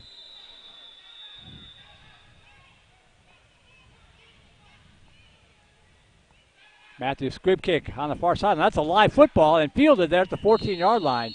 Nice alert play. We'll check who that was. Looks like 14. That is Shane Culver. Alertly scooped that ball up in the high hop as Houston going for the onside kick there, or at least trying to bang it off a player and get a free ball. But Culver there to scoop it up. And the upside is for San Antonio. They've got great field position once again. First down and 10 at the 13-yard line. That squib kick almost went in their favor. It almost did, yeah. But like you said, 100% on Mr. Shane. If you recover it, it's a great play. If you don't, you're facing a situation where your defense has a short field to work with again. It's actually kind of a interesting move on Houston's part as a coach. You know, with a whole nother quarter left, I don't know if I would have done something that way. I agree. You know, arena football or not, that's something you usually reserve for, fourth quarter, only 2-3 minutes left. Right.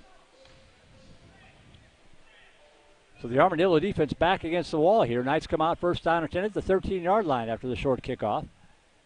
Rodgers in the shotgun, or back up under center, pardon me. One receiver wide left, one to the near side. Now they send the receiver in motion.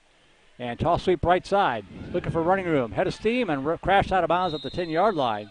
Deshaun Allen on the carry.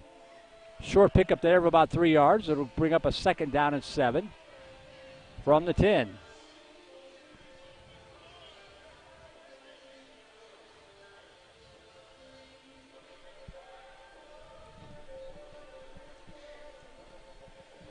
I was talking about how you can't give Houston any more momentum, and the funny thing is Houston kind of gave back the momentum by doing that square kick. That was a good opening drive by San Antonio. Didn't bring out a whole lot of yards, but it still paid. Toss sweep left side to Allen. He tries to turn the corner, stiff arm, and crashes into the board at about the 7. So they try it to the right for 3. They go to the left for 3. He's going to bring up third down and 4 from about the 7 or 8 yard line. Chewing up clock, more than halfway through this third quarter, 7 minutes to go.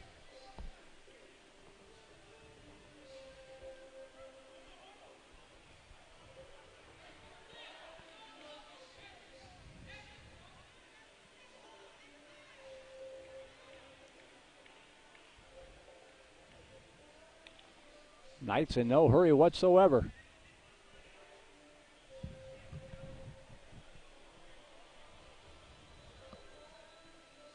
Unlike the recently deceased Alliance of American Football, they allow a lot of times between play in this league.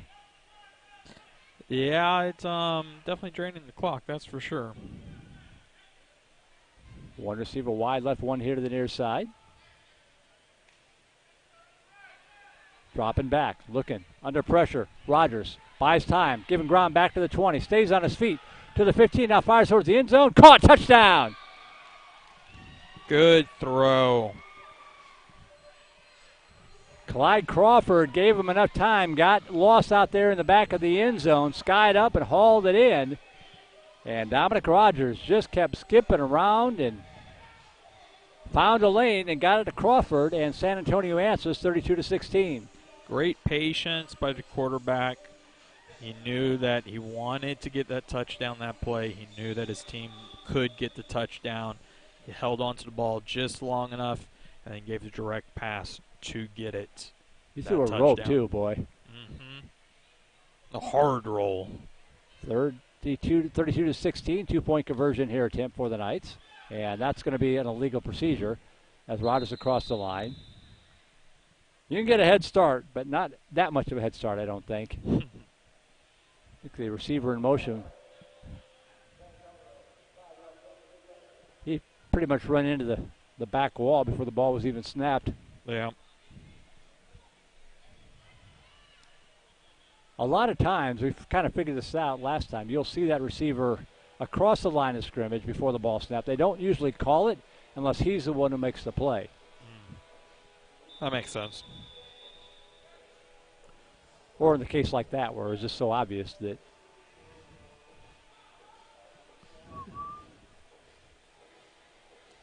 So the 2-point conversion attempt will have to come from the 7 now. So the clock continues to roll even on these conversions. 5.5 to go third quarter. Deshaun Allen lined up to the right side, and another whistle. And another procedure.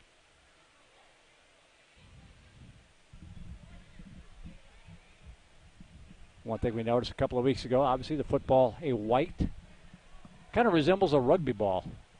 I was thinking about that earlier too. It does look like a rugby ball. Don't know if the dimensions are the same as a regulation football, but actually, the more I look at it, the more I think it is a rugby ball. it actually, from this perspective, which, I mean, isn't necessarily a great perspective, it does look like a little bit longer, elongated, like a rugby ball. I don't know if it's the white coloring or what it is, but it reminds me of a Nerf ball, the way these guys fling it around down there. Nerf air ball. So the conversion attempt will come from the 12, and this time the receiver starts his motion further back. Rod is dropping back. Good protection again, rolling to his left. Now giving ground back to the right. Stepping up, and he is finally going to go down. That's number 76, whose name we sadly don't have on the roster, given to me by the head coach.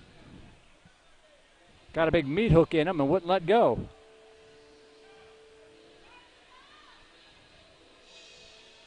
Double check, make sure I didn't just skip it over. No, we don't see a 76 on there. But it's a sack nonetheless, and the 2-point conversion attempt is no good. And with 4:40 to go, your new score now 32-16 in favor of San Antonio.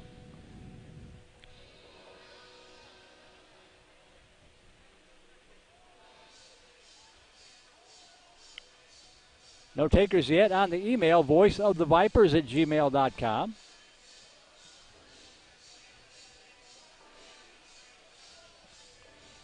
Glad to have you with us here on the broadcast on Vipe Live, powered by KMAX Sports. Had a lot of viewers the last broadcast a couple of weeks ago. One more doubleheader coming up next Saturday, and then the playoffs will start. Well, there'll be some road games, but we'll have playoffs for you as well here.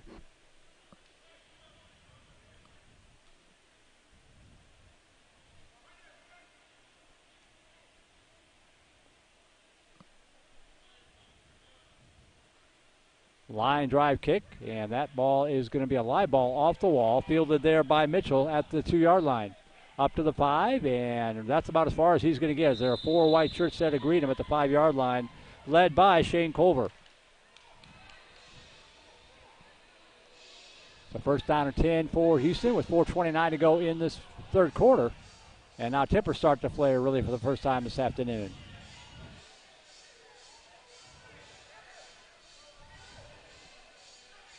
San Antonio has some pride boiling in their veins right now. They're really happy with where they are compared to last week. But Houston, at the same time, they know the game's not over. They know that, as we talked about earlier, there's still, 4.5 minutes left in this quarter, and then a whole another quarter after this. So there's plenty of opportunity for, the score to get even and this game to continue on. Especially as quickly as teams can score in this league. It's a 2-possession game right now. Mm-hmm.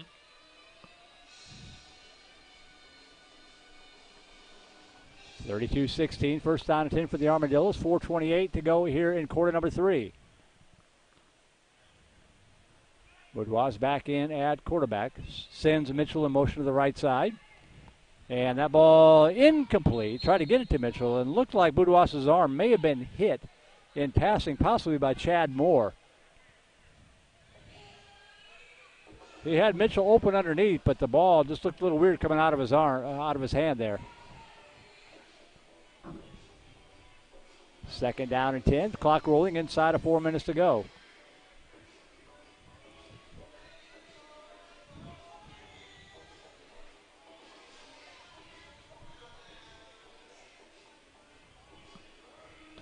We already talked about it once, but, for as fast as teams can score in this league, they'd be able to score even faster if they didn't take so long in between plays. Yeah.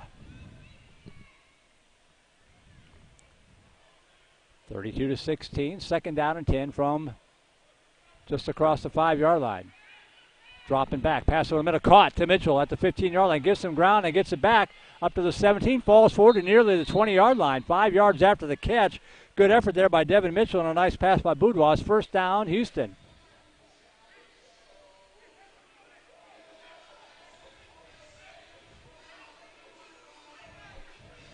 I don't know if you can say they moved out of the shadow of their own goalpost since we're inside, but they're getting there. A little maneuvering room nonetheless at the 20-yard line. Boudoir's dropping back to pass, looking left, firing, going for it all over here to the far sideline. It's going to be picked off at the 2-yard line and down right there. Joel Ortiz with, I believe, his second interception of the ball game.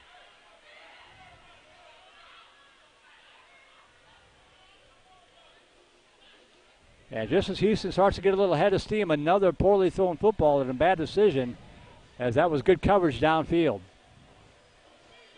Number 7 had an opportunity there, but he just didn't fight for it as hard as he should have. And it ended up costing Houston a big opportunity to score. They were making some good progress, and I think it was a matter of impatience.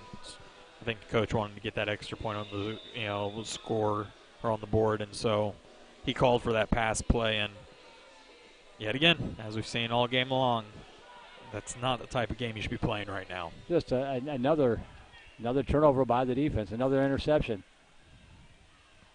So San Antonio first down and 10 from the 2-yard line. One receiver wide left, one here to the near side for Dominic Rogers.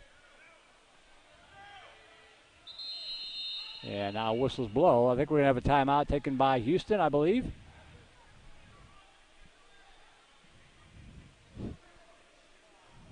Yep, timeout taken by the Armadillos with 2:13 to go. And you can see a little bit of that difficulty. Miscommunication between the coach and the quarterback, it looks like.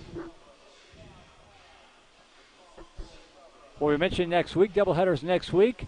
This is the International Arena Football League after all. Mexico, I should say, from Mexico taking on the Temple Demons. That'll be the early game at 3 o'clock. And then the RGV Dorados, Rio Grande Valley Dorados, against the host Austin Wild. That will be a good one. If there are two powerhouses in the league here in the early going, it is RGV and Austin. And they'll be in the nightcap at 7 o'clock, so be sure to come out for that one. One ticket, I believe, gets you into both games, so come out and make an afternoon of it. Concession stands open, Yes, hamburgers, hot dogs, all sorts of fun.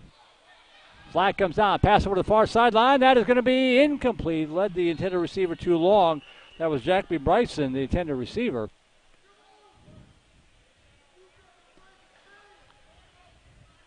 I have to question if, plays like that are an attempt by San Antonio to just kind of waste the clock. I also think that possibly Rodgers realized that there was going to be an illegal defense called on Houston, so we had a free play. So take a shot down the field, and if it doesn't work out, which it didn't, you get a 5-yard penalty and a chance to do it again. Great point. If the quarterback has that vision, you might as well try and go for it if you're going to get the penalty. So 2:03 to go, third quarter, clock rolling. First down and 10 from the 7.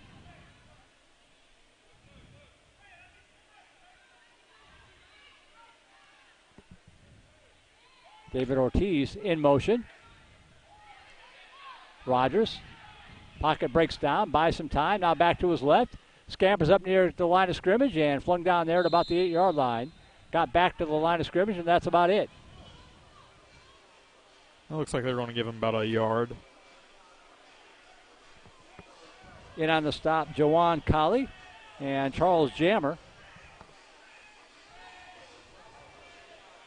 Colley, number 33, Jammer, number 90. 90 with a big stop earlier in the ball game.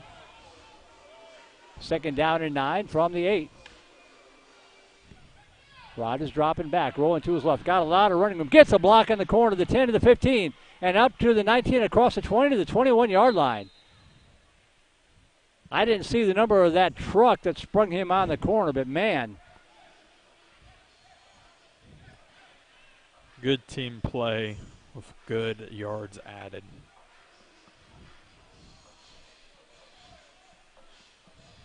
So a nice pickup of 12 yards, first down and 10 at the 21-yard line. Final minute of the third quarter.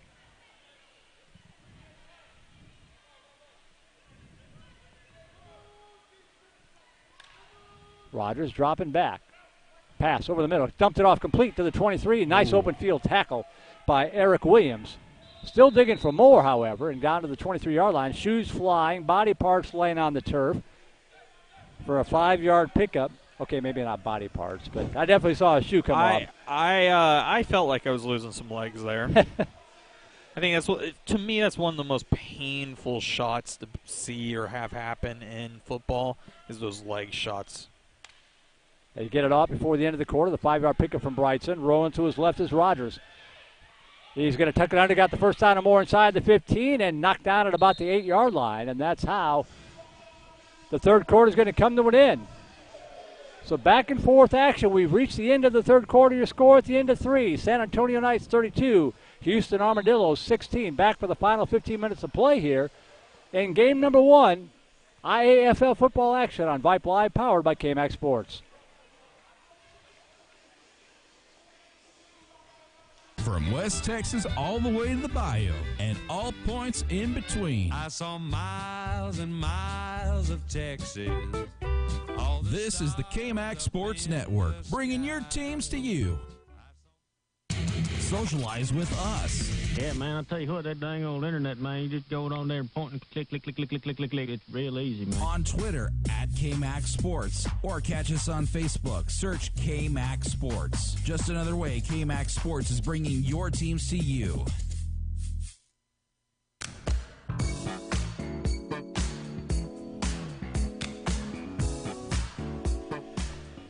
Sure. We missed the quarter turnaround last time, and they jumped right back to the action and beat us to the punch. We're ready for them, and they're not on the field yet. I know. Hey, I'd rather be waiting on them than the other way around. That is true. Fourth quarter about to get underway here in game number 1. Merle Bertrand along with Troy Brigini, Mitchell Ehrman, our camera operator, and Mitchell Padgett, the Cleveland fan, but we won't hold that against them back at KMAC Command. Well, now that LeBron's there, I don't have a reason to necessarily hate it. So, you know. Rogers dropping back, rolling to his right. And that ball's picked off in the end zone. Coming back the other way, this is James Trevino, and he's out of bounds at the 10-yard line. But Trevino, a nice play, and again, that's got to be at least a 6th or 7th interception, and this one stops an almost sure touchdown for San Antonio. You know what's interesting about that, and I don't know if you could hear it from home, the San Antonio coach was actually calling for timeout, and the players either didn't hear him or ignored him, and I think that turned out in their favor because they just got the interception. If they had actually called that timeout, they might have ended up, with San Antonio getting a touchdown on them. So everything happens for a reason. Mm-hmm. Coach says, never mind, my bad, play on. I was about to say, everything happens for a reason, especially ignoring your coach. Whether or not that's a good reason, though, is a different question altogether. But a big interception there by Trevino keeps it a 2-possession game, and more importantly for Houston fans, they've got the football back, trying to cut it down to a 1-possession game, 1st down and 10 at their own 9. Plenty of time left, 14.5 to go, 4th quarter.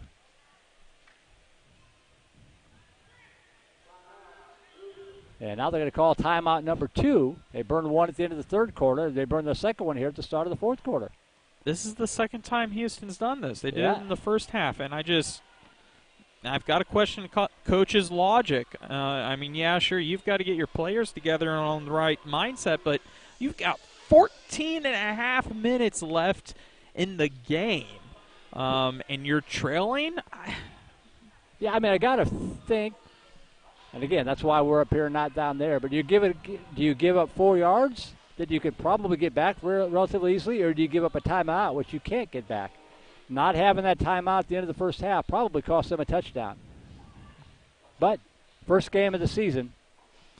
Yeah, growing pains don't just come for the players; they also come for the coaches. Right. And I think that's going to be the big thing for Houston is having their coaching staff grow and benefit from this experience, this game.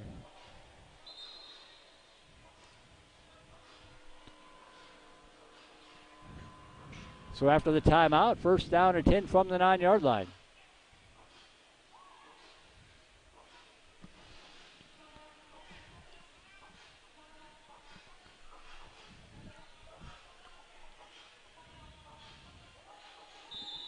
Crowd continuing to file in here. Game 2 about to get underway about an hour and a half from now. The host, Austin Wild, against the Temple Demons.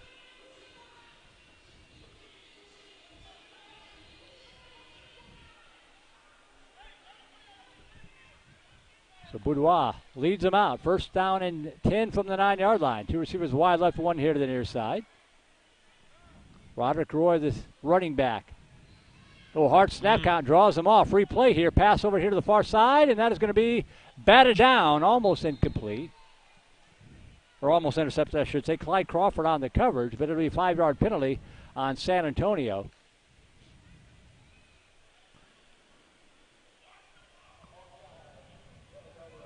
Nice hard snap count that time by Boudoir to draw the defense off and pick up that 5 yards.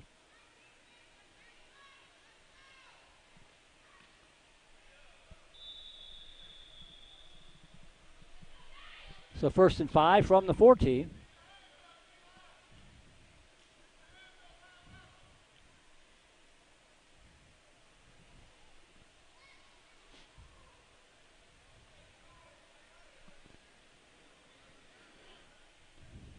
One receiver wide left, one here to the near side.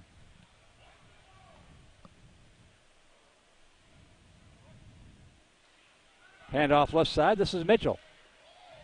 And crashes against the far boards up to the 19-yard line. They're going to say 20-yard line, give him a first down. I bet Houston is grateful for that yet again. Take what you can get, especially whenever you're down on the scoreboard. So a fresh set of downs here for the Armadillos. First down and 10 at the 20-yard line.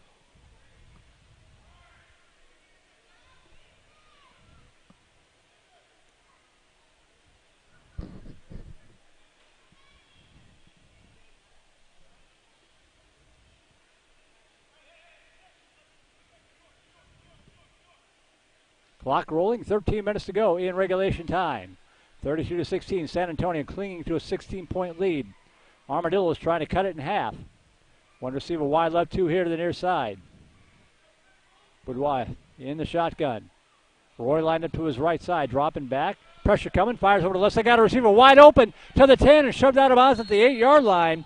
Tyler Warren got lost about 5 yards behind the defense. And a big play for Houston. That resembled the play that almost ended the first half. And it's 1st and goal for the Armadillos. This is exactly the type of play that you want to see coming from Houston when you're down on the board. Getting within the 10 yards of getting more points on the board. 10, 20, 22-yard pickup on the play. 1st and goal for the Houston Armadillos at the Knight 8-yard line. Warren split wide left, two receivers here near side. Roy lined up in the slot. Check this, Devon Mitchell lined up in the slot. Roy lined up to the right side. Mitchell in motion. They fake the handoff to him, and the quarterback's going to keep it. That almost looked like a busted play. They faked the handoff to Mitchell, faked it to Roderick Roy, and then all of a sudden the quarterback had nobody to hand it off to and just took a seat.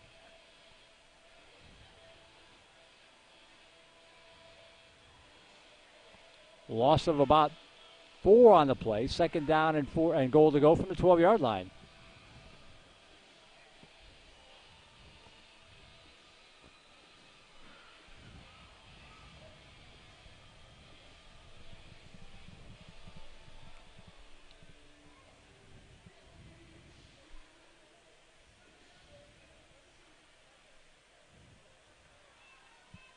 One receiver wide left, two to the near side.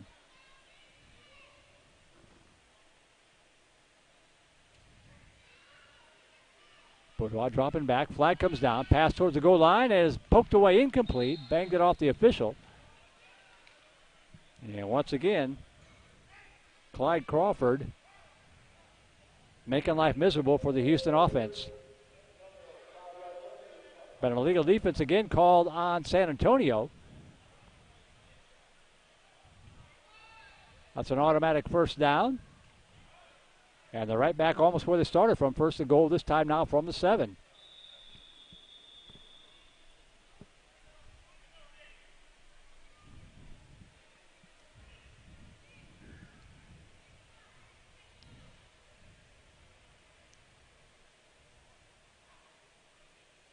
Clock not a concern yet, Troy, but this drive is taking a lot of time.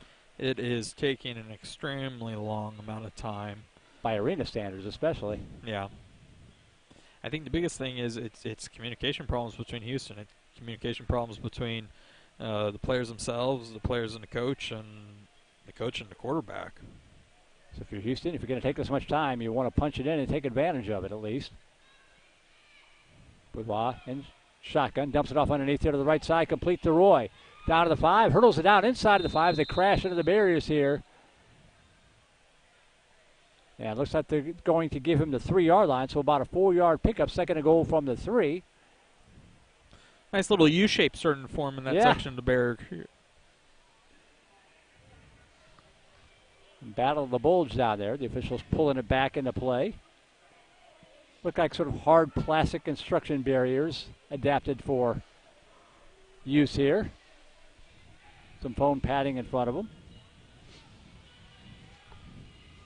9.5 to go. Second and goal from the 3-yard line.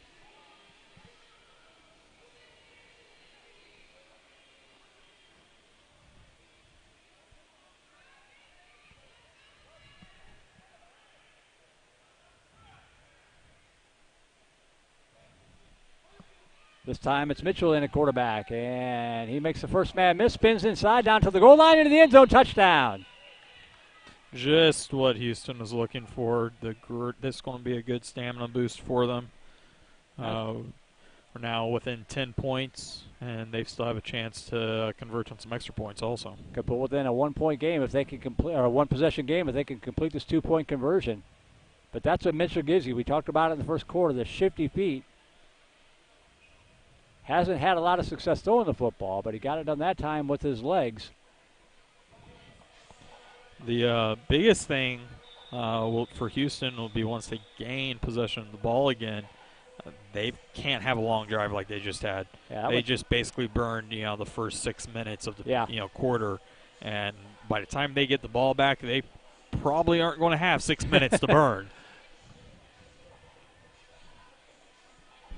So a critical 2-point conversion attempt here for Houston, down by 10, trying to pull within 1 possession. Boudoir back in at quarterback. James Trevino lined up to his right side. Low snap. They shuttle it to Trevino. Makes it towards the goal line. Did he get it in? He did. The conversion is good. Just kind of shot putted it about there to him.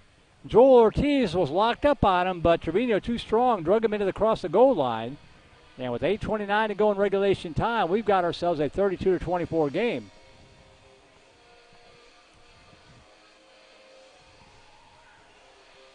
Now, with how arena football is, this is the time that I might consider doing a squib kick. What I'm looking at, they haven't put the points on the board. I saw the official on the far side indicate the conversion was good.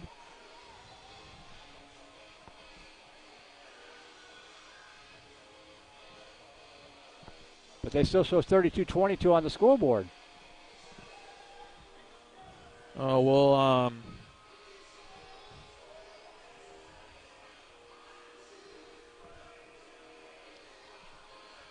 we'll match up with the official scoreboard just to be safe. I mean, from my vantage point, I didn't think he got it in. I thought he was kind of shoved up against the sideline, but he disappears down there. That might actually be why they're conferencing down there right now, to confirm whether or not those points were good. So scoreboard right now is showing 32-22.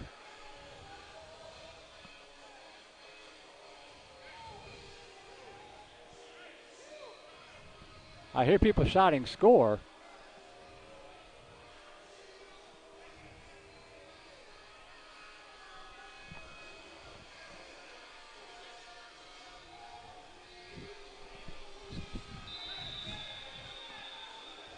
Trying to get the attention of the official, but he's not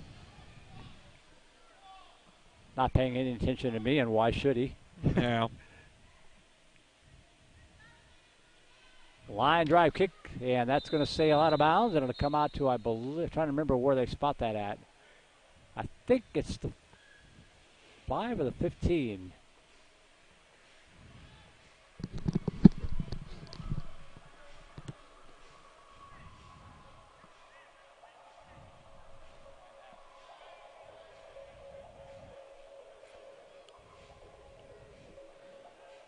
We have gone ahead and headed down to the field to try and figure out exactly what the score is supposed to be. if it is a mistake by the official scoreboard or if we misread the call.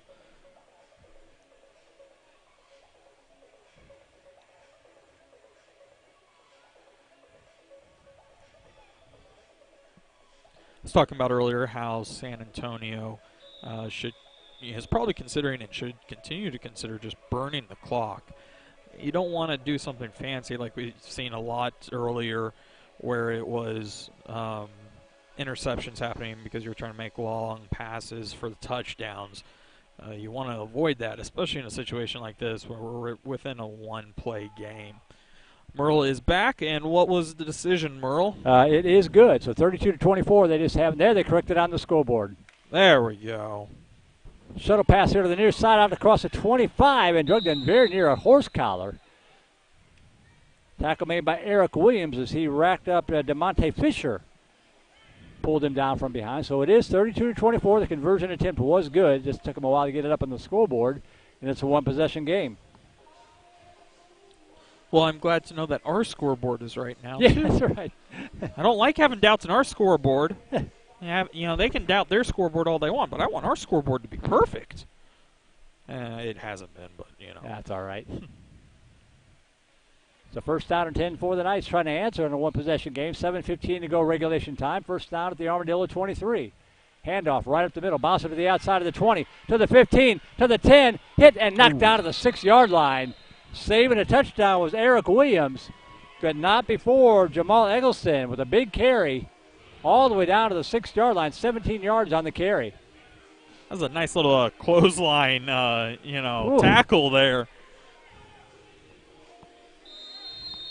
I remember one time playing football with my friends, and we did a double clothesline tackle. Right. I took high, and one of my friends took low, and that was some. You were talking about flying body parts earlier. Yeah. Man, I'm out of shape. We're only, 8 rows of bleachers up here, and I sprint her back up here, and I'm breathing hard. That's sad.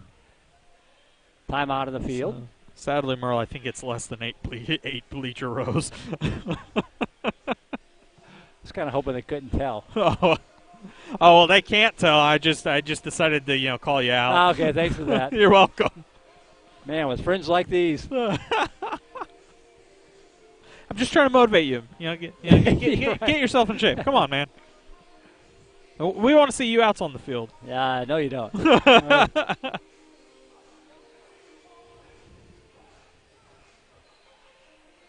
Unlike the broadcast from 2 weeks ago, this one's going to come down to who's got the football last, it looks like. 32-24. The outcome's still very much up in the air, but. Well, while you were down there trying to figure out the score, I was talking to the crowd or the audience about how, earlier I was saying San Antonio, they really need to focus on just burning the clock. They don't need to be trying to do anything fancy. Don't worry about any of the, long passes unless you do run into one of those situations where you're going to get it for free. You just need to worry about burning that clock down so then Houston doesn't have the opportunity to score and tie it up. If you can get a score here, get it back to a 2-possession game. Advantage back to you. Busted play there. And somehow Rogers gets free, giving ground back to the 12, and he's going to be finally sacked for a loss all the way back to the 12-yard line. A loss of 6 on the play. And apparently I'm not the only one who needs some oxygen, as our number 18, James Trevino, has had a nice ball game for Houston to get some help getting to his feet. Second and goal from the 12-yard line. Clock rolling, though. It's the friend of the Knights right now with 6:10 to go. Kind of get the sense this is the possession of the game. If San Antonio can score, they're probably going to win it. Yep. If Houston can stop it, they'll have some time to come down and try to tie it up. That is one of the benefits, though, at this point of the game of having that 7-yard loss. Right.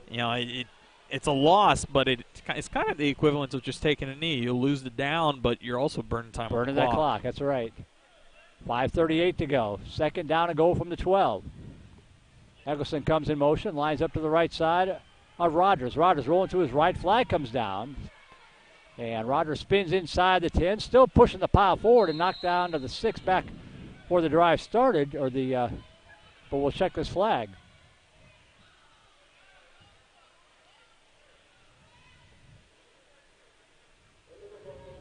Illegal formation, the call on San Antonio.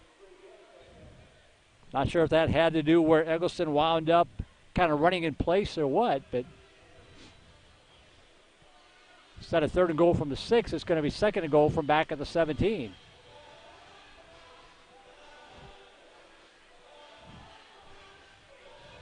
Clock stops momentarily with 5:24 to go when they spot the football. It's actually closer to the 18-yard line. And again, Coach Humphrey out there in the ear of the referee. Well, they put the football back to the 17.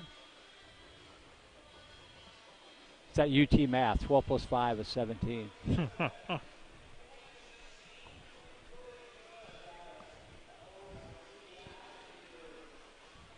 Arena football is an interesting situation because, yet again, I'm going to keep talking about it because this is what the game's going to come down to, burning the clock. You have to figure out what plays are going to be best for burning the clock because you can't take knees. You can't do, the traditional ways because they try and force you to play with this. Looks like a busted play. Rogers is just going to have to try to get what he can out of it, and the helmet comes ripping off. And then a flag comes in at the end of that play. Well, it can't be unless it was a face mask is what caused the helmet to come off. And San Antonio will call a timeout here. We'll check the flag first. But clearly a busted play. Rogers looked for somebody to hand it off to. Nobody was there. He just got back to the... And it's going to be a face mask. That'll be an automatic first down. A huge penalty called on Houston when they had them in 3rd and long. The face mask is a fresh set of downs. 5:14 to go. And Houston's coach wanted to come out and get an explanation of the call. Not only automatic first down, but back inside the 10-yard line. 1st and goal from the 9.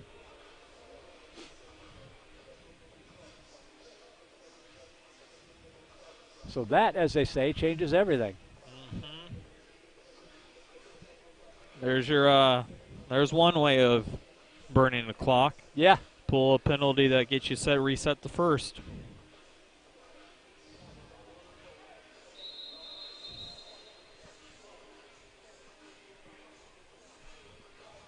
So San Antonio with a 4-minute drive of their own here. Still not done. First down to goal from just inside the 9-yard line. Knights going from right to left. Trying to add to a 32-24 lead and get their first win of the season.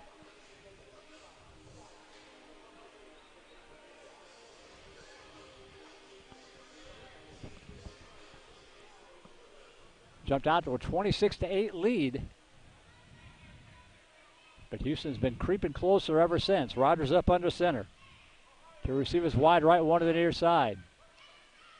Rogers tosses it right side. Eggleston. Stiff arm. And boy, nice job there in the open field by Jason Boudoir, the quarterback. Tough play there. Took on the stiff arm from Elijah Teal, was actually the ball carrier. Teal outsizes Boudoir. But you wouldn't know it by the way he went down. Fought through the stiff arm and made the tackle. Nice play by number 6, Boudoir for Houston. 1 yard pickup, 2nd and goal from the 8.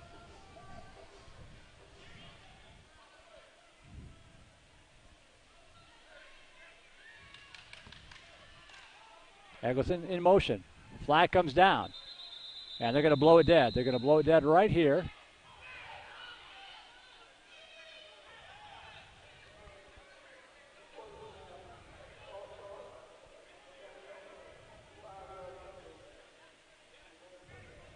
Yeah, the false start, I believe they called that on Eggleston again, just too off on the timing.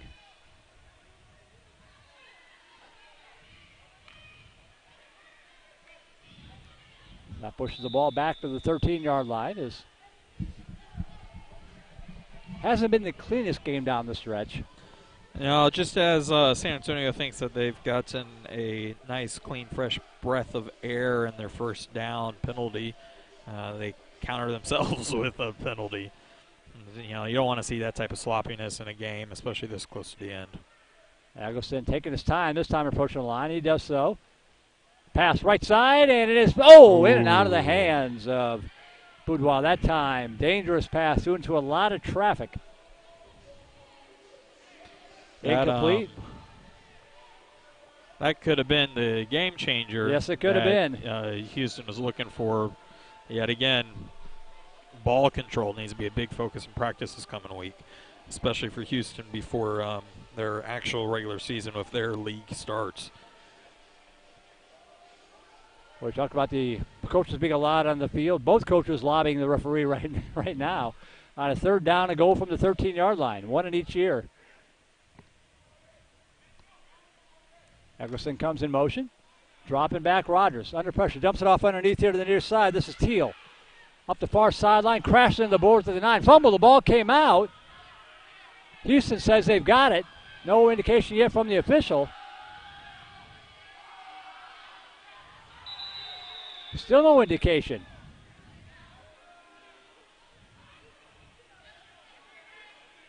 And it's Houston football. The collision into the boards, and the official here on the near side threw the marker down to indicate that the football came out, and then it took them forever to finally decide who had the football. As officials, you really want to make a call like that as fast as possible, yeah, because right now San Antonio is just livid about it and is trying to get that reverse. And I don't blame them. This close into the game, but if they stand by this decision, the real pressure is going to be on Houston.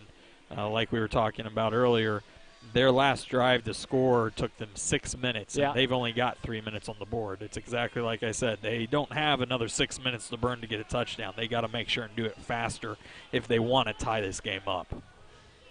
I'm sure what Coach Humphrey's arguing was that the fumble came out after the collision into the boards, which would have been a dead ball. Unfortunately, from this sideline, we couldn't see. Nope. But officiating is not a democracy. It's first down and 10 for Houston. And an 8-point ball game under 3 minutes to go. Completely right. It is not a democracy, and if you're a player on the field, it's the worst type of communism. So Houston 40 yards away from a possible tie. They trail by 8. First down and 10 from their own 10-yard line. Boudoir fumbles a snap. Handoff up the middle and breaking free out across the 13-yard line. Roderick Roy picking up 3 yards and very fortunate to get that after the drop snap. Ball control, control. Houston going quick. I think they've got one timeout remaining. 2 receivers wide left. Second down at 7 from the 13-yard line. Dropping back. Hit as he throws it. That ball is picked off. Picked off at the 13-yard line. And now it's loose on the carpet. Houston might have it back. They do. Wow, that is 100% luck by Houston. I hope that doesn't bleed into the coach's mind because that was actually a horrible call. I don't. It should have been wrapped up for progress stop. Yeah, I agree. You got to keep playing to the whistle though, and give Tyler Warren credit. He kept digging at the football. And it looked like possibly the San Antonio defender, and I didn't see who made the interception because his number was wrapped up by Warren, may have been trying to lateral it out of there. That may be what the official saw. But it was picked off, good pressure, big hit. The quarterback took a blow, underthrown, intercepted, and then Warren forces the fumble, falls on it. And Houston has it first down at the San Antonio 13-yard line with 1:57 to go. So San Antonio's defense has really got an opportunity to shine. And this is Mitchell, right side, and he's going to be drugged down from behind at the 8-yard line. Picked up about 5 yards on the carry. Second down and 5 from the 8. And, boy, the chattering is picking up. So with arena football, do they not call, callers? Yeah, I know. I thought it was Johnny Coleman with the stop. I thought he had a horse collar too, but they don't call it. Second and 5 from the 7. 87 seconds and counting in regulation time. Mitchell to his left, pass left side. Incomplete. There were 3 white shirts around. And boy, the quarterback is, the coach is all over Devin Mitchell. Where are you throwing that football? 1:10 to go. Clock rolls on incompletions. 3rd and 5 from the 7. Got a barn burner of a finish here. We've reached the 1-minute warning. 1 minute left in regulation time. What a finish we've got set up here. 32-26. San Antonio clinging to an 8-point lead. This 1 minute warning clock is a blessing that Houston needed. Yeah. They aren't getting their plays started and initiated fast enough. So, I mean, at the pace they were going, they maybe had one more play of the game. With the stop and clock, if they're lucky, they might be able to get 2. Yeah. But they're so close, they might only need 1. That's true. But, yeah, they needed to kind of regroup, and I think kind of the same goes for San Antonio. Their defense is kind of regroup here, too.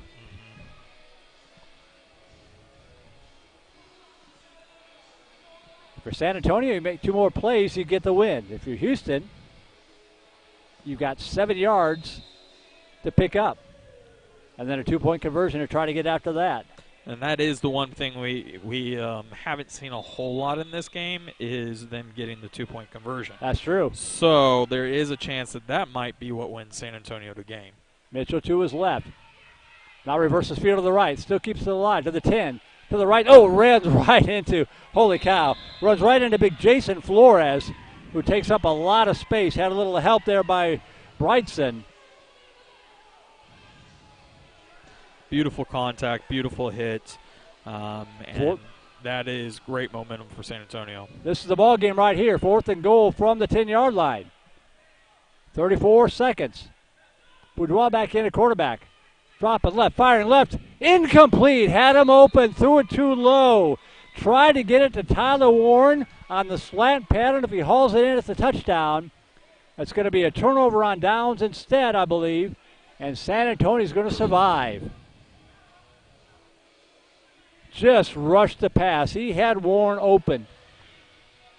And Warren had position. Now, as crazy as this game has been, we didn't see this in the last games 2 weeks ago because it didn't matter. You cannot take a knee in arena football. You've got to try to run a play. You've got to pick up forward progress or it's a penalty. Houston, their coach, probably mostly out of desperation, is trying to get a passer interference call right there. I don't think so. No, I don't think so either. But he's just I know that's what I mean. Yeah. He didn't like the hit on the receiver, and I thought it was pretty good coverage. But you're right. I think that's probably what he was lobbying for. Yeah. 27.7 seconds left. San Antonio again has to pick up positive yardage, or it's a penalty.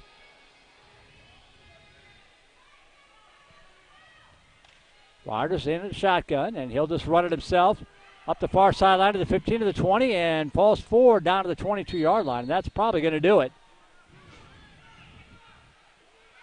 And what looked like early that San Antonio was going to run away with it. Houston came storming back and had themselves 7 yards away from a potential tie.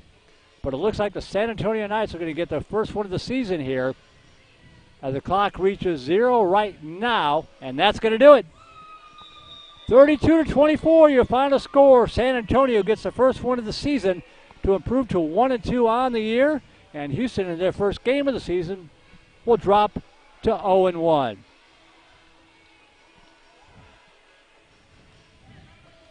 From a sleeper to a pretty good ball game, though, to open up the day here, Troy. Yeah, Houston had a great opportunity to tie back the game after a kind of slow start. The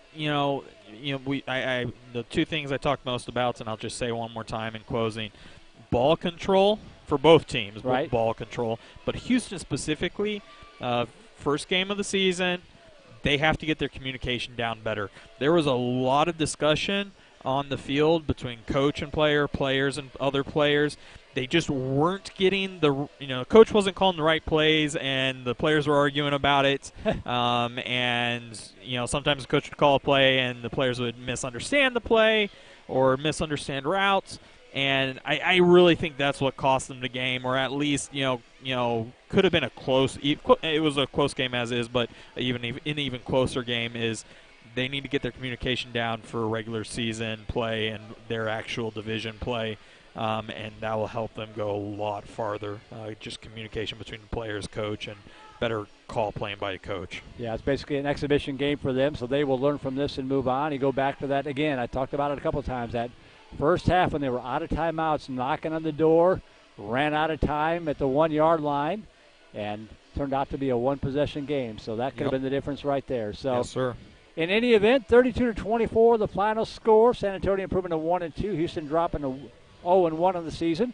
We will go ahead and sign out. We'll be back on the air, we think, in about an hour or so for the second game of the doubleheader. It'll be the host, Austin Wild, taking on the Temple Demons. Part 2 of our International Arena Football League doubleheader here, right here on Vipe Live and KMAX Sports. For our producer, Troy Bergini, camera operator Mitchell Ehrman, and Mitchell Padgett, our QA, back at the KMAX studios. My name is Merle Bertrand, signing out from Mighty Key Arena at the Travis County Expo Center for our International Arena Football League action right here on Vipe Live and KMAX Sports. Good night, everybody.